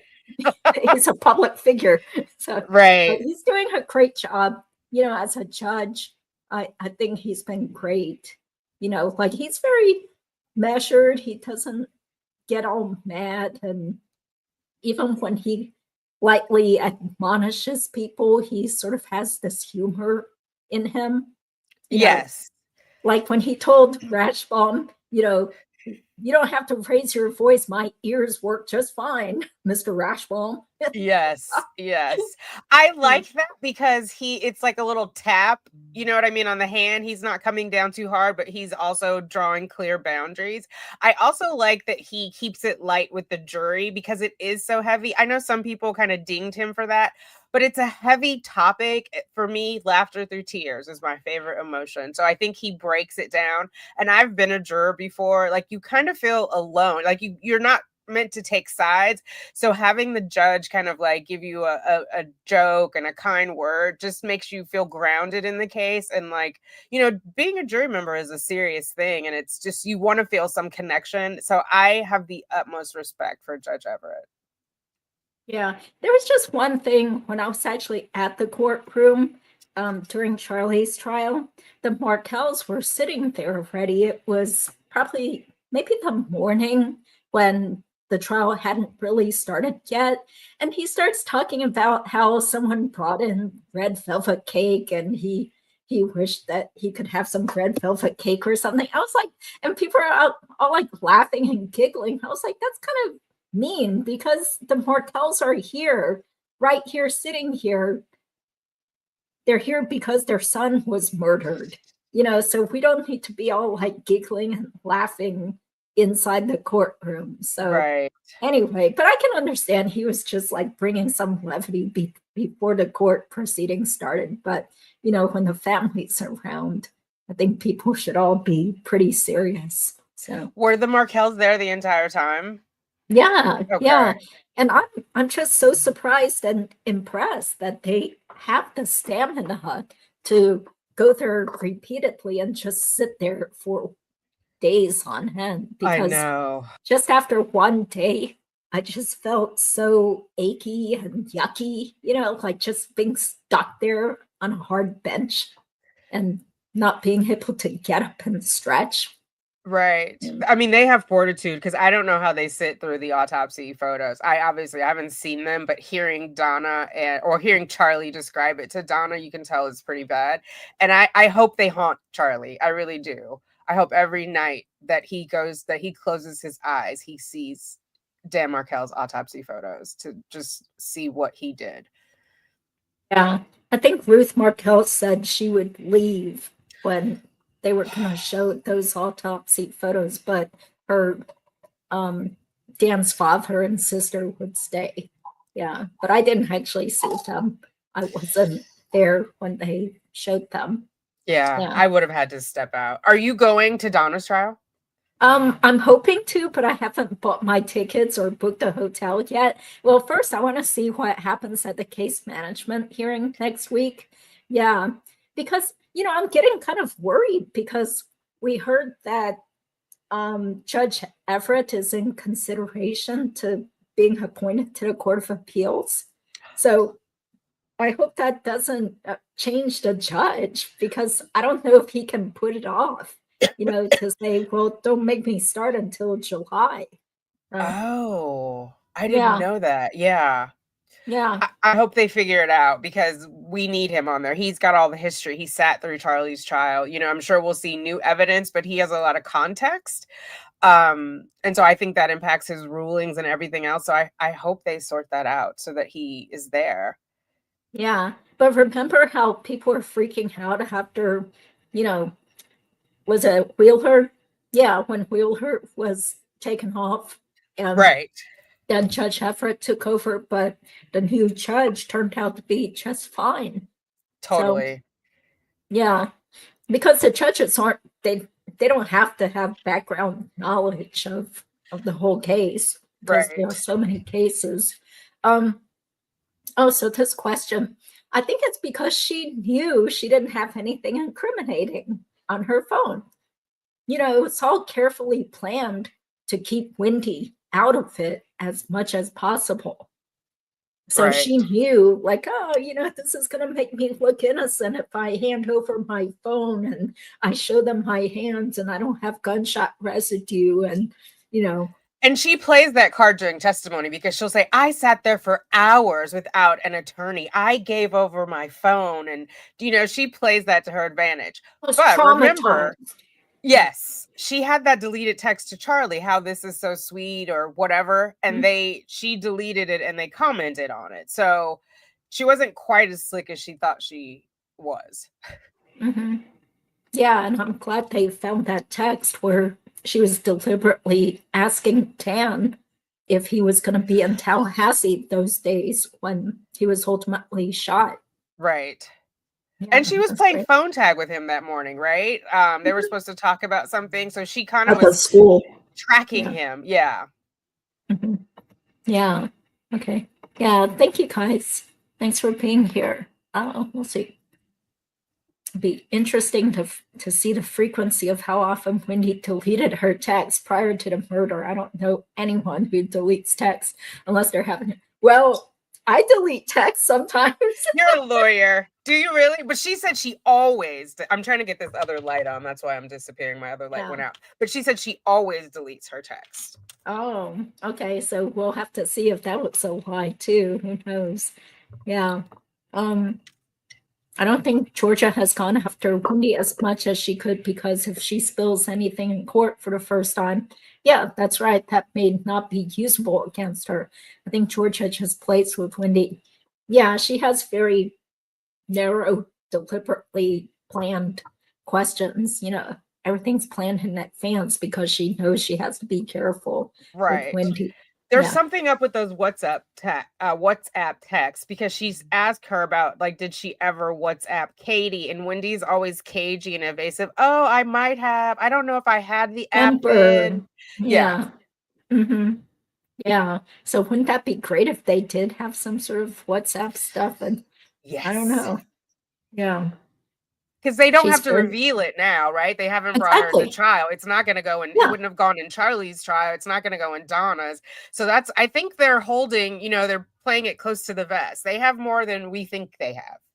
Yeah, that's right. Just like how at Charlie's trial, that was the first time we, the public, heard about that text she sent to Dan asking if he was going to be in town and claiming it's because she wanted to take the kiddos someplace that Wednesday or something. Swimming or something. Yeah. Or he wanted, something. It was something. Yeah. Let's see. I always wonder if the boys have memories of Donna insulting their dad. Oh, my earliest memory is when I was 2. Yeah, same here. I remember some stuff that happened when I was 2 and 3 years old. What about you, Tanika? I do. I remember, I remember hanging out with my grandma. My mom worked nights. We lived with who technically my great grandma, and my mom would come home and we would watch Mary Hartman, and my grandma had made sugar cookies. We would eat those. It was like a Friday night treat. I remember it clear as a bell. Let's see. Free Charlie. Okay. Well, I hope that's being sarcastic. Now, what are our transcripts for today's deposition? Yeah, I'm sure they're not going to be available by request until after the whole trial is over. And, I can't remember exactly how I got this transcript. It could have been, someone behind the scenes might have emailed it to me. This was back in 2022. But as you know, a lot of these public records are not easily accessible. You still have to write up a letter, potentially pay to get the info. Like James, mentor lawyer, has mentioned that there have been times he was quoted thousands of dollars to get some records or discovery or something, because it actually costs something for someone to have to look through it and redact see, it. yeah. I was quoted $1,200 originally for Donna's transportation video, like from Miami to Tallahassee, and then they went to I wasn't going to pay that, so I tried to get it down to $600, and then we got it down to $300. I'm hoping I get them this weekend. You have to, someone was like, you should be able to get it for free, it's in the public interest, but they have to go through and redact things and make sure it's good for public viewing. Like FOIA doesn't mean unfettered access to everything. Yeah. Well, that's funny that you're able to negotiate the prices. I mean, was it just one person you dealt with? Yeah, she called me on the phone and we talked about it, because I'm like, well, she said there were 12 body cam footage. So I was like, are you sure? I'm looking for what was in the van as well as the body cam. And she was like, yeah, we still call that body cam. And I said, so that is about $100 per camera. What about if we just do half of them? And she's like, well, you might not know what you're missing. And I was like, that's fine. Like, I'm not going to edit a big epic movie together and like do this angle and then that angle. I just want to see what it was like. So yeah, they do. Everyone has been pretty good, both in Leon County and in Orange County, about like discussing what do you need? What are you looking for? Except for the JAC. I feel like JAC overcharged me for Sarah Boone stuff because they didn't even like have it in order. I had to print it all out. It was just like very disorganized, and they PDF'd everything. So then I had to ask them for the Excel spreadsheets because I wanted to like run the numbers myself, They were willing to give that to me, but I'm like, if you're going to charge someone $400 to $600 for paperwork, it should be organized, Yeah. Well, thank you for being such a sleuth and being willing to take your time, because as a YouTuber myself, you see how little revenue there is. Like, people think it's great when you have so many subscribers and you're monetized, but you're like, wait a second, I got paid $2 an hour to do all this, plus all this reading requests, phone calls, emails, behind the Yes, scenes. It's a lot of work. it Yeah. is. Mhm. How do you balance your true crime case obsession with your job and your family? I don't know yet. My channel's not even a year old yet. I don't know. Like, sometimes I'll drop like 9 videos in a day because I need an editor, but it is sometimes I'm up at 3 o'clock. Like, we were up this morning going over Sarah's motion. I think I went live at like 1 a.m. and we got off at 3 a.m. I just make it work. I don't follow any rules. I'm like, this is what I'm gonna do. If you don't like it, don't watch. Great. Well, I mean, it definitely shows that you have professional training and you have like an acting background, because just the way you talk and you're very natural in front of the camera, Oh, that's thank great. you. I Yeah. appreciate you. And you have that nice big microphone in front of you. That's cool. My lovelies will tell you it doesn't always work. I've finally figured out the audio. I can't tell you the audio complaints I got in the beginning, but it's my other channel, I didn't sit with the microphone. I'm like running around going to fertility appointments. So there's definitely a learning curve. Yeah, and it makes it more complicated if you have to bring around a specific microphone, like for your camera or cell phone or in the studio type of thing. Yeah. Oh, do you feel like answering this question? Sure. So I work in media. I work for one of the big 3. I know they're supposed to be 4. I work for one of the big 3. I am a director of project management and program operations. So I support the technical implementation of projects for live television. And it's as exciting as it sounds. Every day is a new day. And yeah. Oh, okay. Curtain Twitcher merch. Okay. Okay, Kathy's channel is fun. Yes. I wake up to Kathy every morning. If you're a member on her channel, you get a fun good night message from her as well. Some of them are loopy because she's on estrogen and something else before bed. And so sometimes we get some juicy little tidbits. Oh, Yes. okay. Kathy is Interesting. a good time. Oh, the judge looks exactly like your brother? Wow. Well, maybe you can have him do some reenactments, Yeah, that would be funny to do some more reenactments, because I don't know if you saw that goofy video that James, mentor lawyer, and I did during Charlie's trial, where we were making fun of his stupid extortion theory.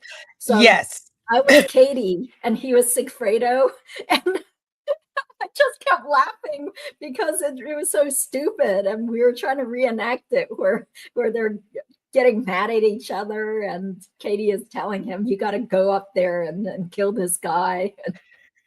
Oh my God. Yes. Yeah. I mean, it's like I still feel like it's more like we're making fun of how stupid the defense is, as opposed to just poking fun at murder. So Yeah. What do you yeah. make of Katie and Sigfredo? Like, was sleeping with Charlie, and then she gets the baby daddy to do a job for Charlie. Like, that was weird to me. Yeah. Well, I think that Sigfredo loved Katie, even though they're both constantly cheating on each other or dating other people and stuff. And I mean, they're all just a bunch of loose people with poor morals and bad, just like stupid and poor planning, irresponsible drug and alcohol addiction, marijuana smoking type people. Yeah. So cocaine. yeah, and then they had severe financial problems because Sigfredo couldn't hold down a job. So that's really hard when Katie had 2 kids with him. So she Right. was always broke. So Charlie totally took advantage of her to cook up the scheme and tell Katie to convince Sigfredo to do this. And I actually, feel like, oh, go ahead. oh, and actually the sad thing is that the 3 of them didn't even get paid that much to kill somebody. I mean, Right. Katie, Sigfredo, Luis, they all got maybe 30 something thousand. Katie got more because Charlie kept giving her stuff. Right. But it's like, you guys could have earned this legitimately in 1 year. So Right. why'd you have to commit this crime and, be shipped off to prison to help the Adelsons, to help Wendi? Right. Yeah. Kathy from Gossip Rumor and Innuendo calls them Katie's murder boobs, right? Because apparently she got boobs out of that, even though Charlie told June he only paid for one. Paid for half. Yeah, they're so weird. Yeah, that's weird. It's like, was Charlie so cheap that he wouldn't even pay for the full amount? What a jerk. Yeah. So, yeah, and what's sad is that, well, there's lots of sad things in this case, but what is Katie going to do when those implants have problems? Because I've heard people say that those implants should be removed or replaced or something. What's it? I think it's 10 20 years. 15? Oh, is it? Okay. I don't know. I don't have implants. So. Me either. But yeah, they should be wouldn't know. swapped out. Yeah. Yeah, there's probably something that's going to happen with them. Then what happens? Like, does she have to wait until she's starting to have medical problems, and then the prison system might pay for her to have surgery or something? Jeez. Oof. Yeah, that just Yeah, sounds like a terrible situation. It's like a ticking time bomb that she's walking around with, and it doesn't look flattering because she looks so much dumpier in court. Yeah. So She had them Yeah. high and mighty though in her, like, there's an online profile, I'm sure you've seen it, of her, like, for dating. She's got them up Yeah. nice and high in the photo in her jail When she- outfit. Special K. Yeah. Oh, I have to tell you guys. Actually, speaking of being nosy, so I actually wrote a letter to Katie Magbanua, and I tried to include like PDF printouts of Luis Rivera's proffer transcript, but it got returned to me. And it took me so long to print out all those pages double-sided and make sure I picked the most relevant portions. But it says refused, violates document mail rule, refused. So it got sent back to me and they checked it off saying it was a publication. I was like, that's not a publication. They're pieces of paper. And they sent the whole thing back, and I wasted like 2 or 3 hours of my life trying to send something to her. It probably was over the page limit, maybe. That was nice of you though to send it.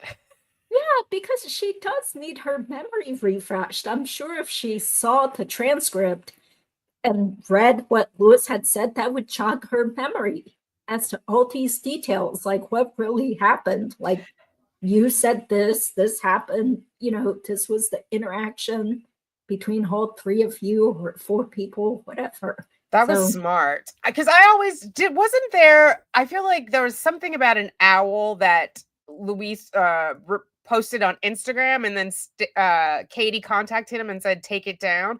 But in her proffer, SHIP down.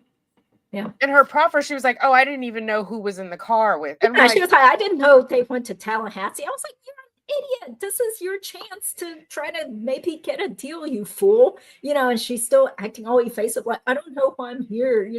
Like, you're the one who your attorneys contacted them. I mean, she's just stupid too. Yeah, what an idiot. Yeah, but it's usually not very smart people who commit these types of crimes. So, right.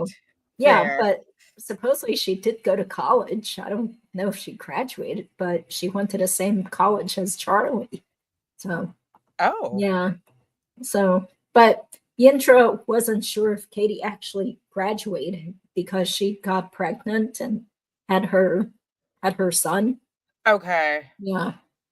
So, and Christine, Jeff told the detective that Wendi started deleting texts in April, which led him being suspicious she was cheating, but probably is when the Adelson started planning. Yeah, that makes sense, because wasn't that around the time that Harvey signed the lease on the condo? Yeah. May, maybe April. And then May. that first attempt was in June. So that Yeah. timing sounds right. Yeah. Yeah. Mm-hmm. Everett might.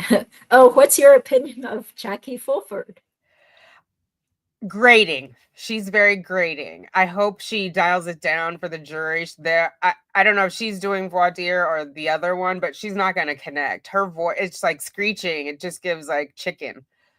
I think she needs, for me, if I were a juror, I would want to see her being warm, and like, this is a travesty. This old woman would never do anything like that. She just sounds really, like her back is up. I just imagine like a black cat arching their back. It's like, ma'am, dial it down. Yeah, you're right. She doesn't give some sort of warm fuzzies where you trust her instinctively.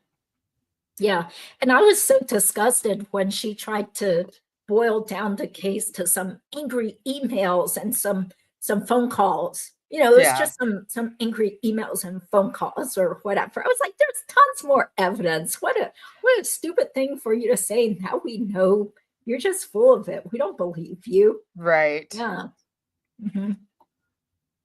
I suspect Wendi will show up for this trial looking more fit. And yeah, because if she's not working, what else is she gonna do? Just hang out at the gym and run races, do Orange Fit, what do they call it? Orange Theory, whatever place she was exercising at.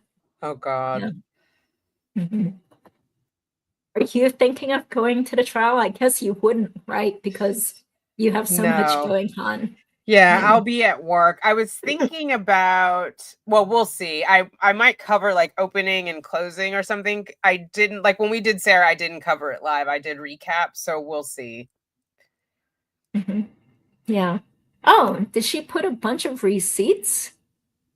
Oh, are you talking about at Charlie's trial? In her interrogation, the she police started interview. pulling out. Yeah.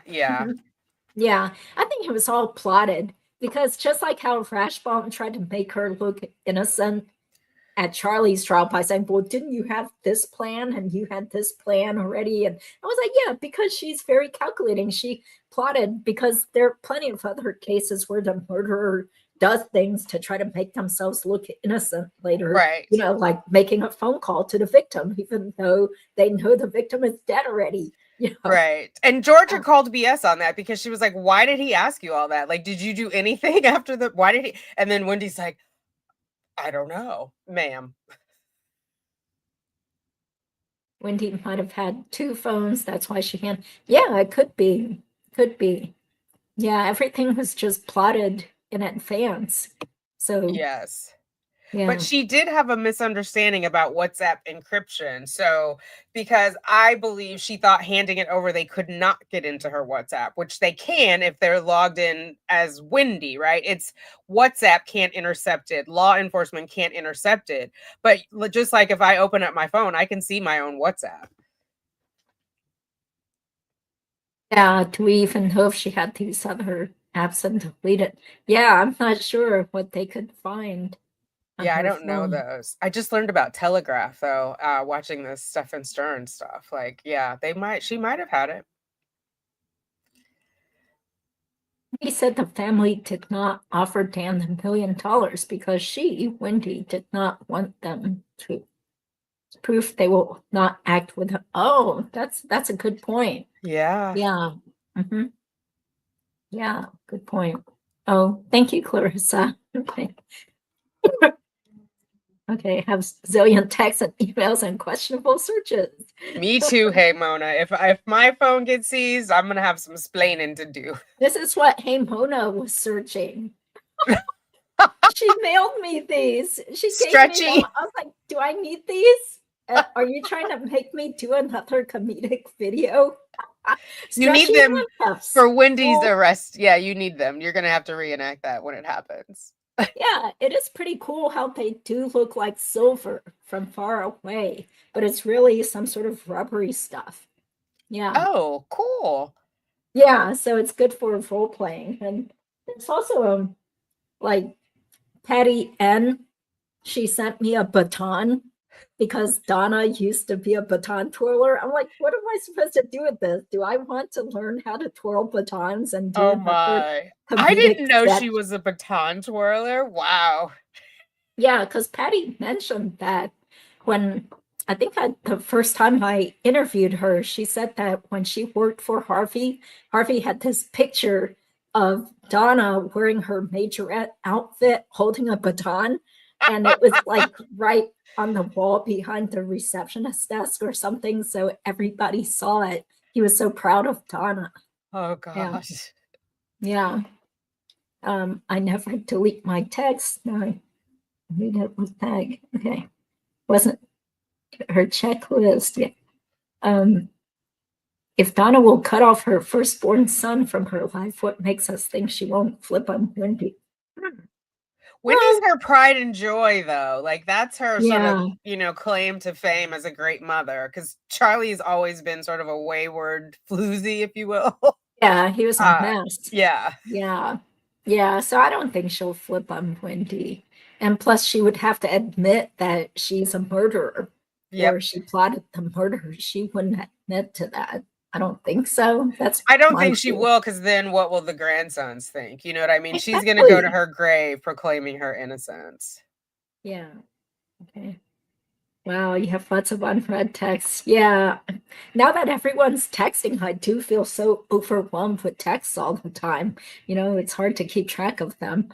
Yeah. Texts are non-linear. Do not feel pressured to answer them.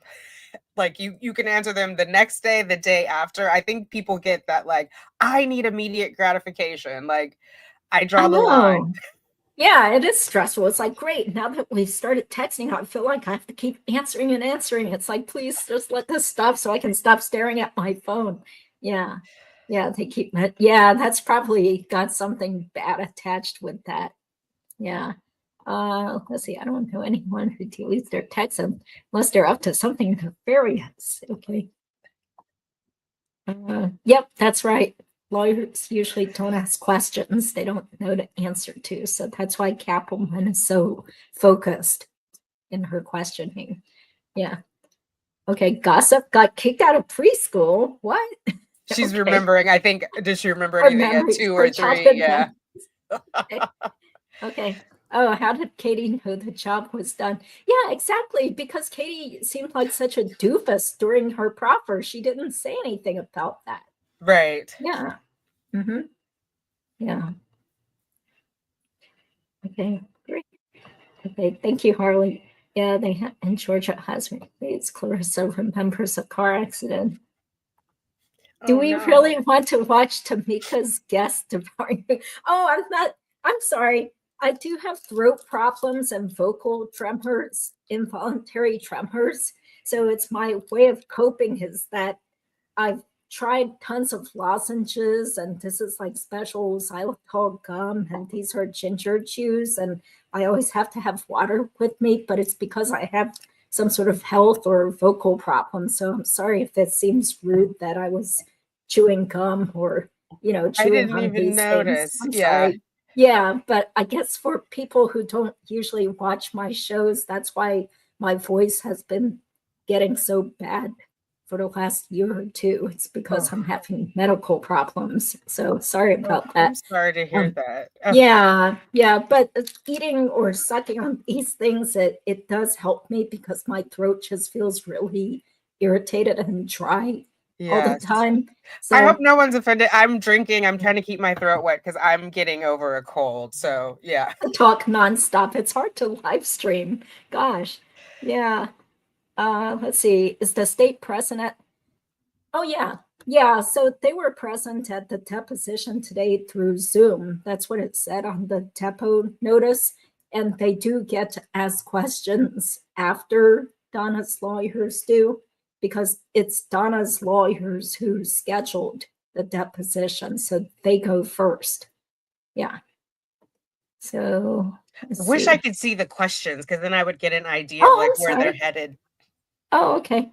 Why would the depo of Charlie be so late rather than, that's why I was hoping they're not going to try to use that as an excuse to put off the trial. Because why are they waiting until now to schedule so many depots? Seems kind of lazy. Yeah.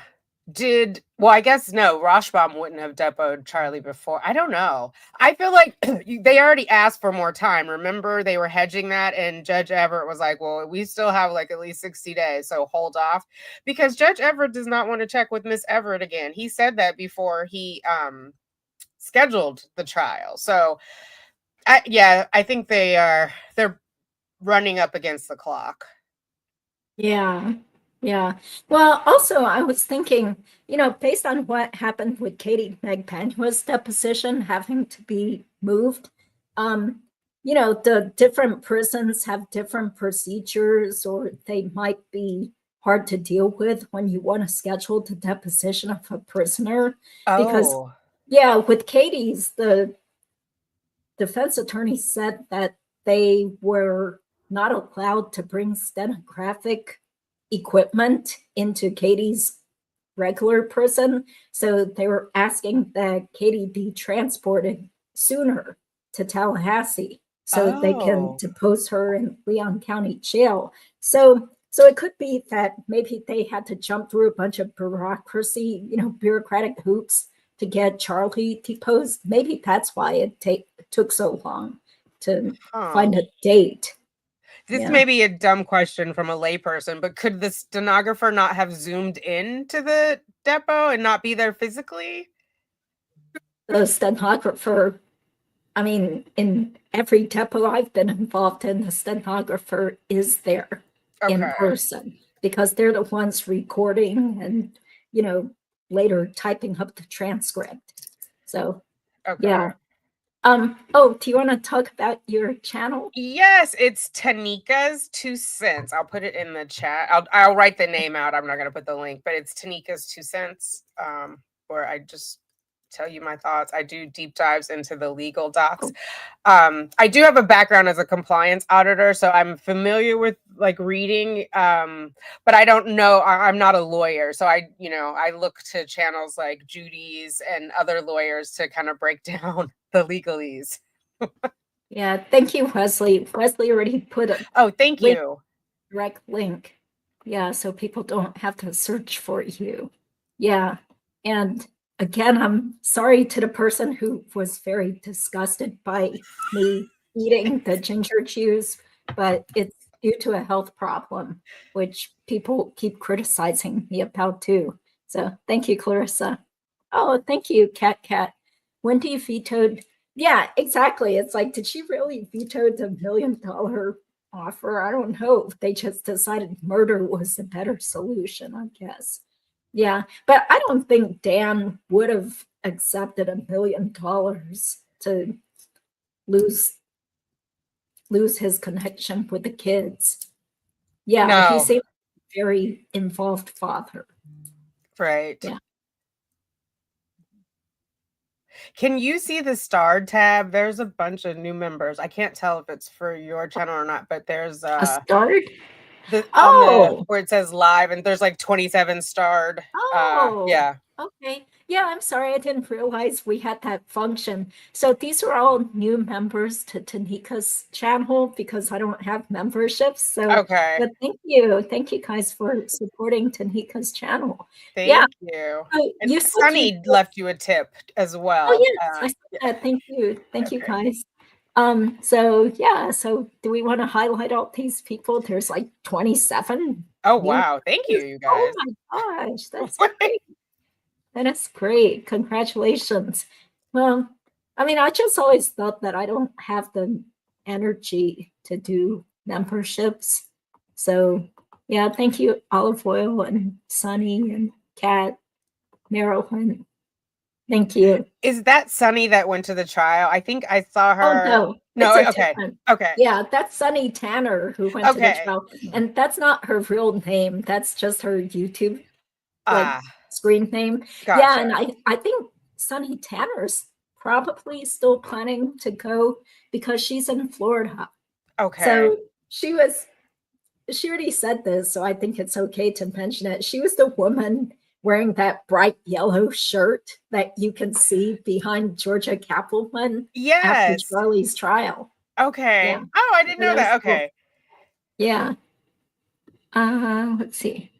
Okay, so I think I'm totally behind on the chat about Kathy or Katie being stupid and doing that for some boobs and Tato some Tito Titty. cash. Yeah. Oh my God. Charlie definitely took advantage of Katie. Katie's choice not to take the plea deal was on her, just like Sarah Boone. But if she never met Charlie, she probably would be with her kids right now. Yeah. Right. Mhm. As a Yeah. mom, though, even after like she was already in it, she had the option to tell the truth. She's got a son who has special needs and a daughter who are now being raised by her brother. And if I Yeah. remember correctly, her brother's wife got arrested for some like stealing and She was embezzling or in something. prison. Yeah, she was in prison for embezzling over $1 million from her employer, which was a CPA company. Isn't that sad that the CPA business didn't even notice her embezzling so much money for Right. 2 years or several years? Wow. Yeah, they just trusted her. So sad. Yeah. Yeah. Okay, so let's see. Wendi knew. There's a great statement analysis by Guilty Words where she breaks it down. Okay. Oh, I like that channel too. Oh, okay. Yeah, I think I might have watched something there, but there's so many channels now covering the Markel case. I just feel overwhelmed and don't have time to watch every single thing. Yeah. Yeah. Thank you, observation. Oh, they keep calling you Tanika. Do a lot of people They call you do. Tamika? It's okay. Yes. My Tanika dad has- even did it, so it's all good. Yeah. It's Tanika Okay. with an N though. Yeah, so you have a lot of common sense and an engaging way to talk about your opinions. Yeah, Thank you. what are your plans for your channel? I'm gonna cover Donna. I want to go through interrogation. So we as a channel went through Jeff Lacausse's full interrogation. Next we're gonna do Wendi. I'm covering the murder of Jared Bright again. So there's 3 people there. That's also a conspiracy. Very, very Adelson-esque. They sent the brown people in to do the wet work and then they sat back. But in that case, prosecutors are looking at the death penalty. It's out of Jacksonville. And I think that's it. I think I'm going to cover a bit of Stephen Stearns. I wasn't because of the subject matter, but then I found out Mr. J is the prosecutor. He was the one who prosecuted Sarah Boone. So I feel like he has an eye and an ear for the victim, like bringing them to life. So I feel like he will, do justice for Maddie Soto. I'm only going to step in if I have something to say, though. Like I don't feel obligated to just follow any structure. Like if I have something to add to the conversation, I'll say it. I'm not going to just throw up videos, for the sake of putting up videos. Because there's a lot of stuff out there already about Maddie. I'm looking forward to the mom being held accountable. So I want to see like how she testifies. They've given her derivative use immunity. I don't know if you've seen any of the coverage, but her interrogations are like so suspect. She's texting the accused on a liver saying you need to get a lawyer. Like where do your loyalties lie, ma'am? Some people shouldn't be mothers. I'm just going to put that out there. Some people should not have children. Yeah, I didn't see it. I've only read a little bit about that. So because there's so many criminal cases out there, very sad. Yeah. Usually it's hard to get kids into good schools without planning way ahead to assure space.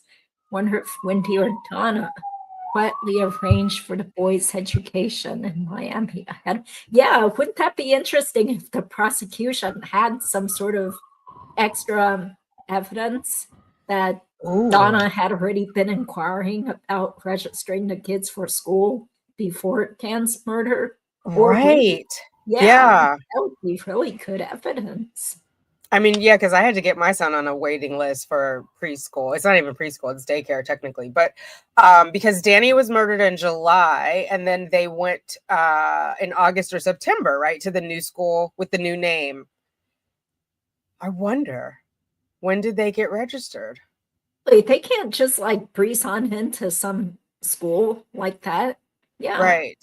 So that's a great point, that there's probably puzzle pieces where Donna Donna, Harvey, and Wendy were making all these like little plans before the murder, like the condo rental. Right. Well, even the move, right? Because they picked up and left like within days, even though in this deposition she's saying, I don't know if I'm gonna stay in my ma'am.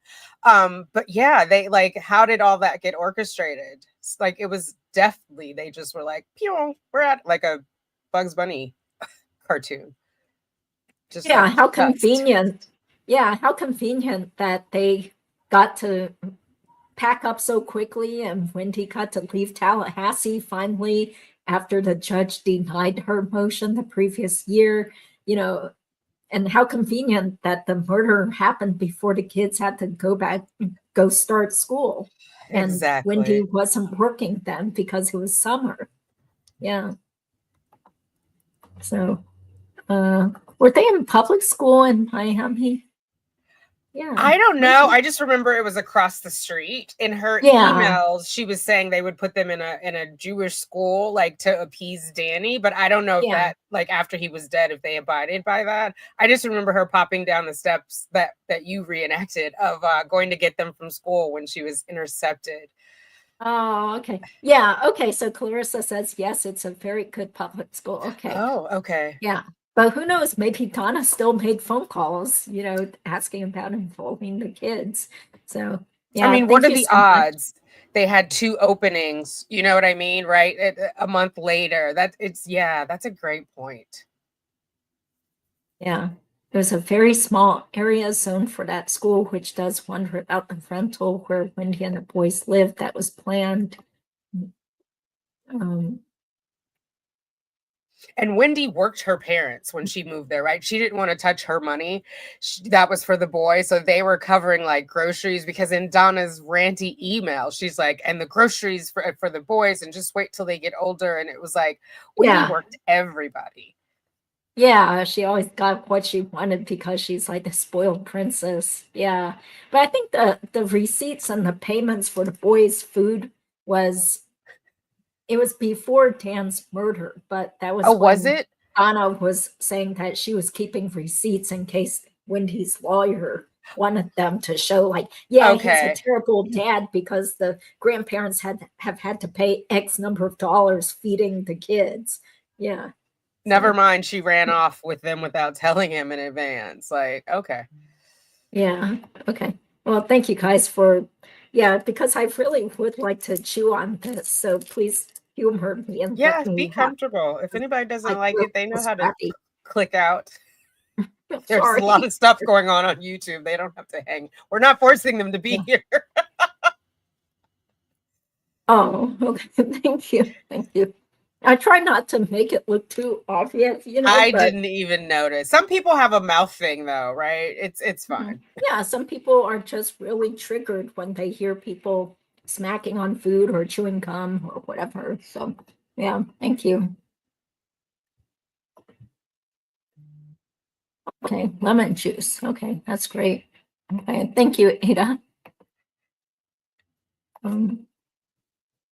Yeah, somehow Diane Green had a career. The NPR lady who has a shaky voice, also like vocal tremors.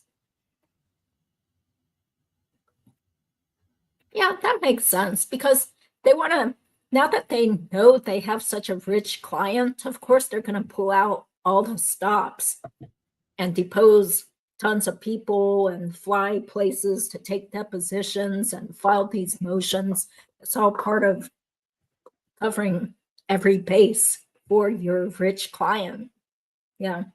What do you think about them wasting time asking for her to be released, like so close to trial? Well, it's worth it. I'm sure it was to appease Donna because she was probably all suffering and being like, I want to get out of here. I want to live in a rental home with Harvey and, be able to eat normal food and have good meetings, comfortable meetings with my lawyers. Yeah. Yeah. Jail's not meant to be fun. I just imagine like they would go out like a scene from the Titanic. They'd lay on the bed together, take whatever, hold hands and never wake up. And then maybe their lawyer, the one that runs the funeral home, gives them a discount on burials. Okay, thank you, Letterman's. Can you imagine having a regular prison and a temporary prison? I don't know. think what they're that all means. terrible. Yeah, I Yeah. don't want to be in any prison. Don't do crimes, folks. Yeah, crime doesn't pay. Yeah, I'm pretty sure Pat Sanford will testify again. What about the neighbor? Because he's getting up in years. The neighbor who went over to help. Like, Yeah. what happens if he doesn't make it? Like, from a legal perspective. Look into this. So they still wouldn't be able to just play his old testimony. I don't think so for a criminal case. Okay. So, but I don't think it's, I mean, if something were to happen to him, I don't think it's going to ruin the case, because I think it's pretty much accepted that Dan Markel is deceased. And I think the investigators, law enforcement, they can all testify about how they were alerted. You know? Okay. Yeah. So it's not going to ruin the case. I mean, but hopefully he's still okay. It's great that Yes. he must be in his 80s and he still keeps coming back. He's still Bless well him. enough. Yeah. Yeah. Poor guy, to have that happen to him, also having this traumatic type of event. Yeah. Okay. Thank you, hey Mona. Thank you. Okay. Sunny sent you another super chat too. Oh, thank you. That's very kind of you guys. Why didn't the Adelsons offer Brie $1 million for her? I'm sure she would love that, right? Have you been following that? I mean, it's kind of like a side issue with Charlie's son's mother, but she seems to be having a lot of troubles and, alcohol problems. She had a DWI, had to go to rehab. This is public. I hate to hear that. Oh God, I hope the little one is okay. Yeah, I don't know who's taking care of him then. Maybe the grandmother. Yeah, but she could be out on bond. Ugh. Yeah, she has a court hearing coming up. I think she might have had a court hearing for the credit card fraud this week, and then another hearing next week for what credit card fraud? Who did assault. she? Oh, well, that was a 2022 charge that is in Randolph County. And her cousin actually responded to me on one of the Dan Markel Facebook groups a while back. And she alleged that Brie had taken her credit cards and charged them off without her permission. So she went to the police. And so, of course, they had this big falling out, because I think they used to be very close, like really close friends, almost like sisters or something. They even roomed together for a while. So, yeah. So those charges are still outstanding. It's so weird how Randolph County is so slow that they haven't even had a trial for this. There are 4 counts, I think, for credit card fraud. Yikes.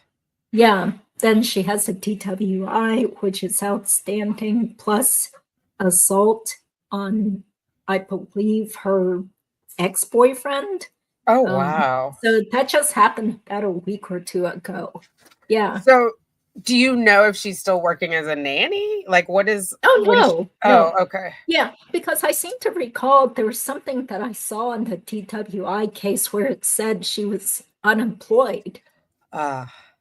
Yeah, so that's what I recall. This is stuff that's in the public sphere. So she hasn't been having her best life, and it's just sad that all these people are embroiled with bad vibes, Yeah. Sense. I mean, the number of children that have been impacted by this crime is astounding, right? Like, their collateral damage. They didn't have a say in the choices that their parents made, but it will directly impact them for the rest of their life. Mm-hmm. Yeah, it's all about people making bad choices.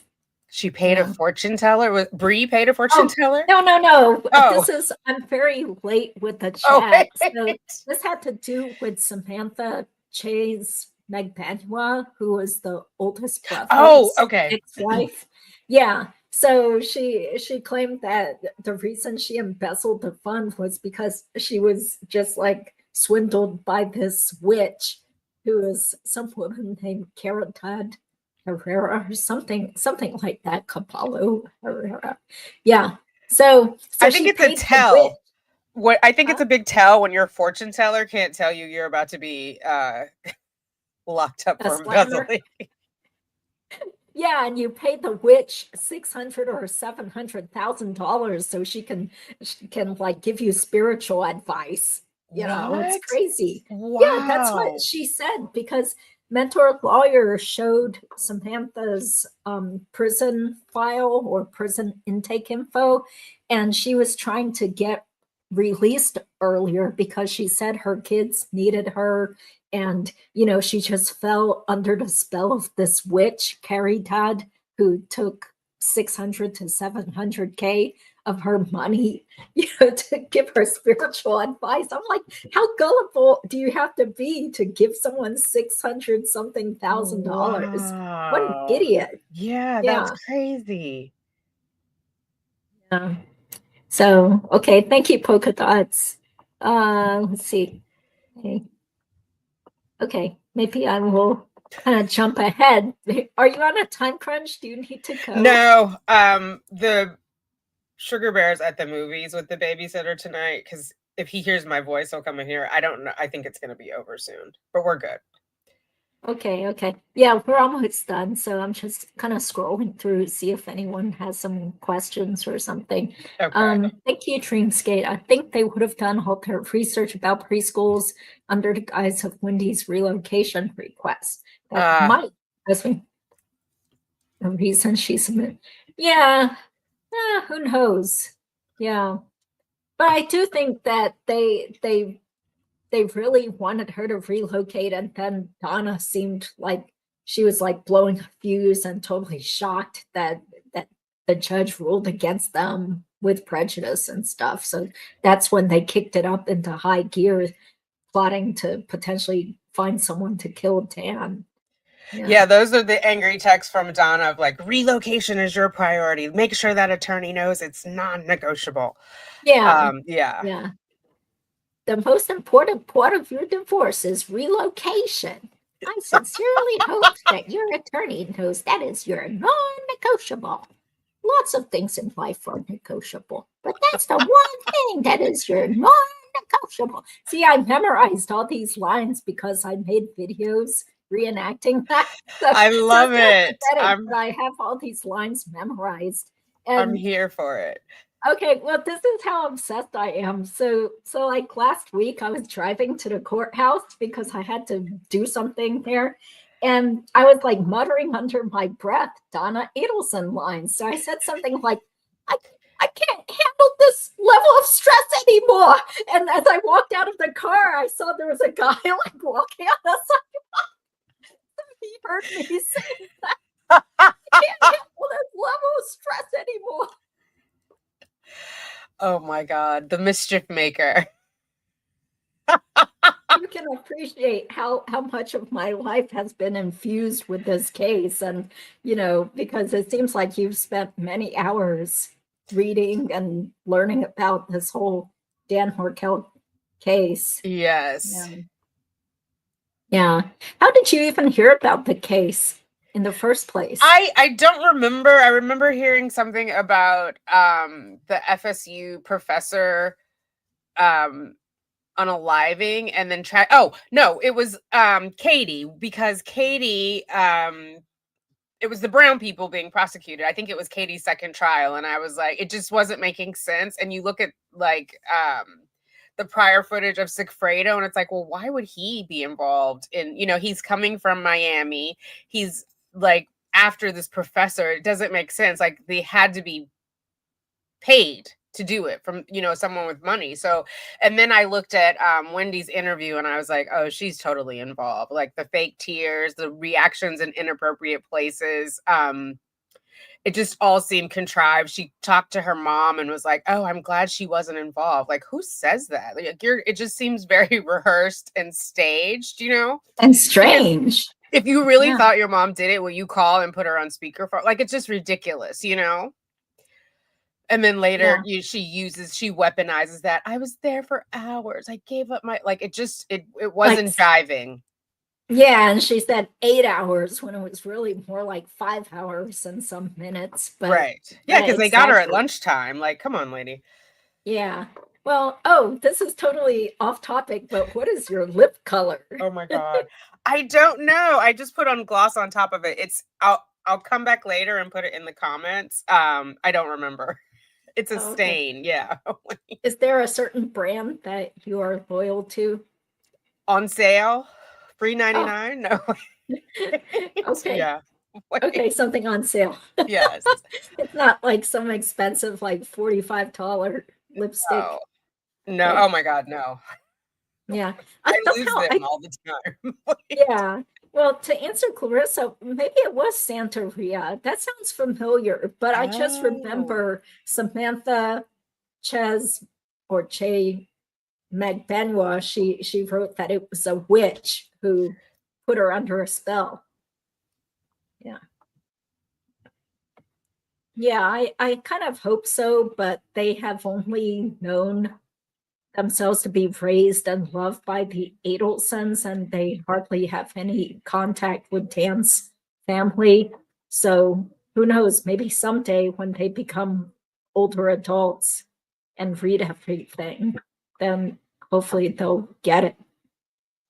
I wonder how much like social media they've been exposed to at this point, because they're teenagers, right? Like their friends, thank you, hey Mona. Their friends must talk about it. I mean, Sarah's son was getting bullied at a younger age. I imagine someone's saying something to them. Do you know? Mm-hmm. Yeah, I think so. Oh, and by the way, speaking of that, there's like someone who says she was a classmate of Wendi and Dan's younger son, and she said something about how it all just happened out of the blue, where no one knew that they were going to move away, and then suddenly Lincoln disappeared. So she felt sad that people didn't get to say goodbye to him. But it's a comment. I think that it's probably still on one of the newest videos on Deep Dive True Crime. Okay. Yeah, but it does make me feel sad that look at the impact on these poor children. They've been jerked, their dad has been murdered. They were like taken away from Tallahassee and never saw Jeff Lacasse again, even though he helped take care of them and really bonded with them. And then they've had all these different men in their mom's lives, as far as we know. There's just a lot of weird things happening. Yeah. When we did the reaction to Jeff on my channel, someone said he's like married with kids. I hope that's correct and like he's happy. No? So. Yeah, I've seen those comments, but I would say like a little over maybe a couple of years ago, I talked to somebody behind the scenes who knows him. And that person said back then that, no, that's not true. He's not married. He doesn't have kids. I mean, unless something's changed in the last couple of years. So, but that's what I heard from someone behind the scenes. So, so I do wonder, it's like, where did they get that information from? Maybe it was just someone in the chat that mentioned it somewhere, and then it keeps getting repeated. Oh, okay. So let's see. Okay, thank you.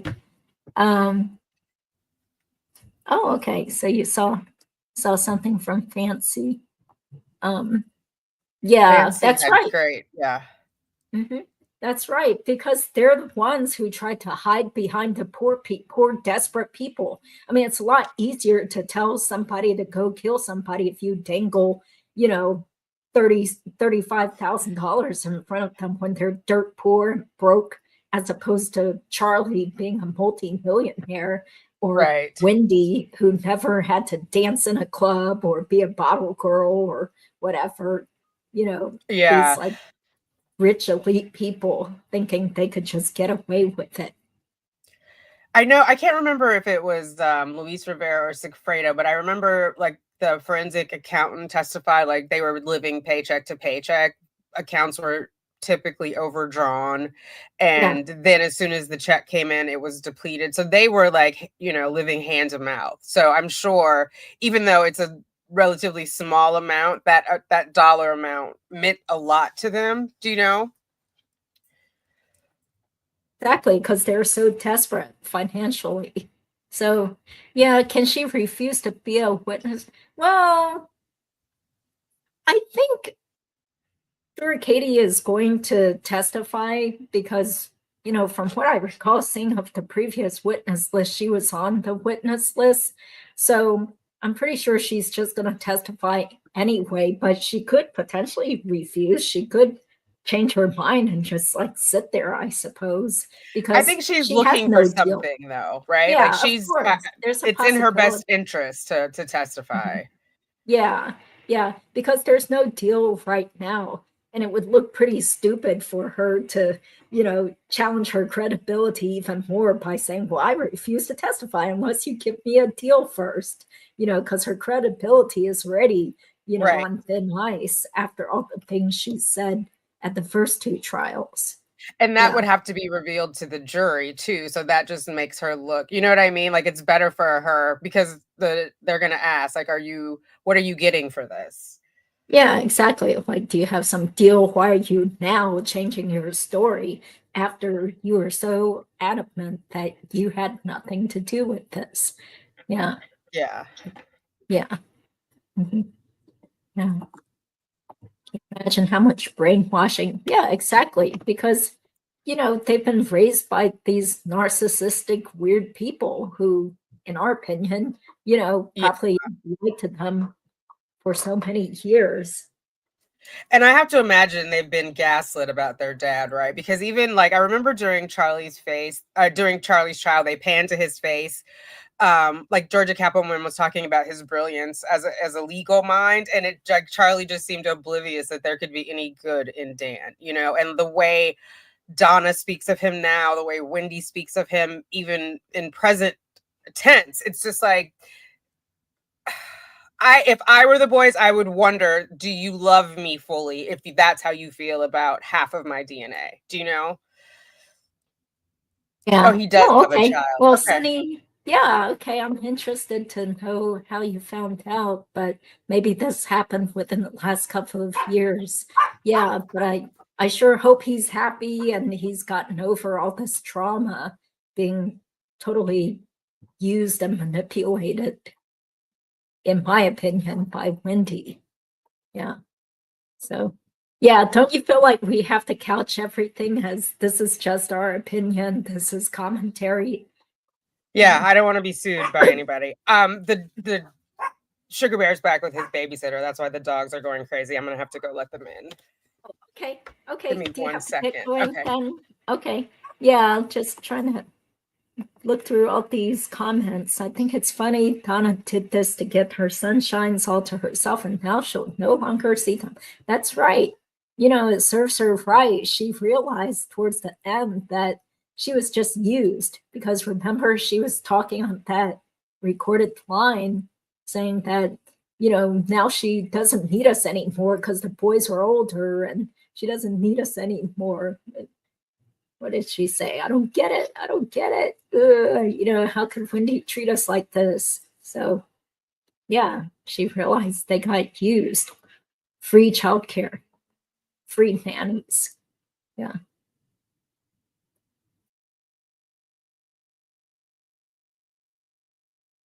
Tim said they wouldn't give Katie a deal before she testified. Yeah, that's right. I mean, and it makes sense because you don't want the witnesses' credibility to be even worse than it already is. Yeah. So, okay, some people think their dads are SHIT. Okay. It's easy yeah, that's right, because she's their mom and that's who they live with and they depend on her. Yeah. Hi, Princess. Yeah, I think that turned out not to be true because originally True Lifestyles had a intake form that had a list of potential visitors who were approved to visit Donna. But then Fancy said that that was just a list of potential visitors, that the grandson didn't actually visit her. So Yeah, I have her visitors list. They haven't actually gone in to see her. mhm. Oh, okay. Tanika was confirmed on the stand that Jeff had a child. Really? Do you recall that? I don't.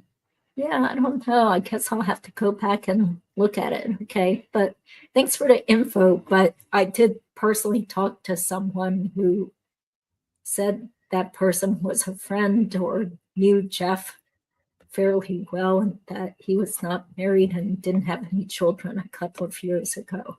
Because I know So, he wanted to have kids. He talks about that, and that was kind of the yeah. like Wendi was ready made, 2 kids, and Yeah, and he didn't mind. That shows what a nice, open-minded person he was, that he had to just kind of calm her down and let her know that, she didn't have to feel embarrassed about being a single mom. Yeah. right. Adelson Wait, what? didn't like Dan or his family because they were better than them in every way and didn't have to be too showy about it, better Jews, a better family, etc. Yeah.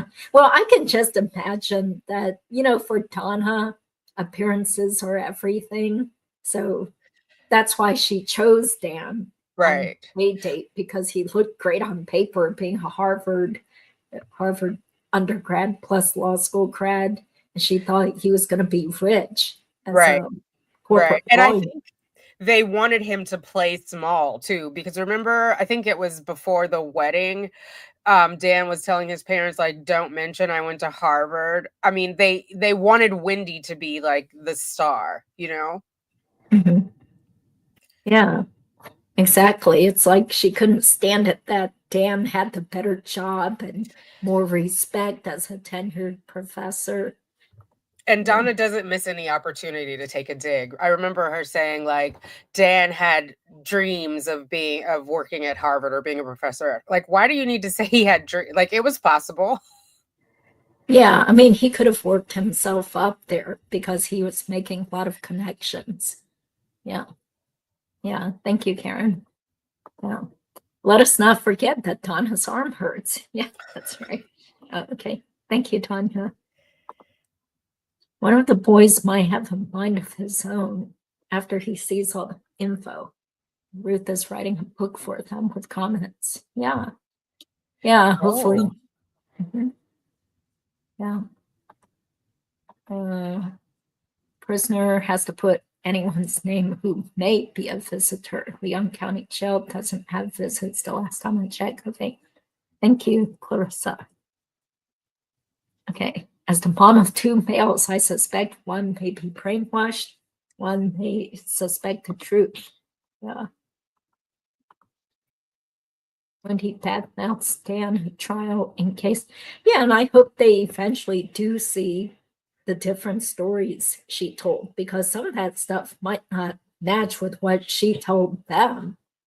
Who knows what she told them about the murder. Right. Yeah. I just pulled up Donna's log. So the only person that has gone in person to see her is I think it's a woman, Chana Oh, yeah. Orican. Date of From birth 12/29, Wow. 1977. She came to visit on 6/5/2024 at 3:59. Yeah, Truth Lifestyles mentioned that before, and some people were kind of upset because I guess her name is pronounced Connie. Oh, Connie's husband is the rabbi who was there with Dan in the hospital when he was dying. Yeah. So I wonder how this woman felt, being asked by Donna to come out and visit her. But she went probably because she felt like, well, I should help a fellow Jewish person who wants some solace or company or something. oh Yeah. my. I'm gonna have to go. I need to relieve the Oh, sitter because okay. she's got to go home. Yeah, that's right. Okay, we'll go ahead and wrap it up because I Okay. think I finally did show pretty much everybody's questions and stuff. Did she ask him if he looked at the boys? Oh, okay. Well, now we need to go back and watch Kawas questioning Jeff LaCosta. And yeah, there are so many details in this case. Yeah. He did say she wanted the boys to start calling him daddy. I don't think it ever happened, but I do remember that from the interrogation. Yeah. Yeah. Isn't that sick? I mean, because their dad was still alive. Right. Yeah, to tell, wanting the kids to call him dad when Dan was still there. Yeah. Thank you, Misha. Okay, sorry, we have to get going. It has been so long. I can't believe I kept you on here for 2.5 hours. It was a blast. It went by quickly. Yeah, there's so much to talk about with this case. This case has so many twists and turns and weird people and crazy characters and personalities. It's very interesting. So, yeah. Okay. Well, any closing remarks? Thanks everybody for tuning in.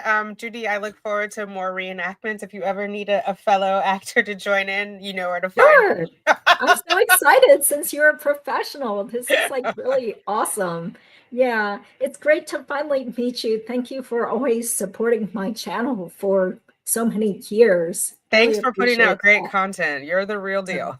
Oh, okay. Well, have a good night then. Okay. Thanks, everybody. Take care. Bye.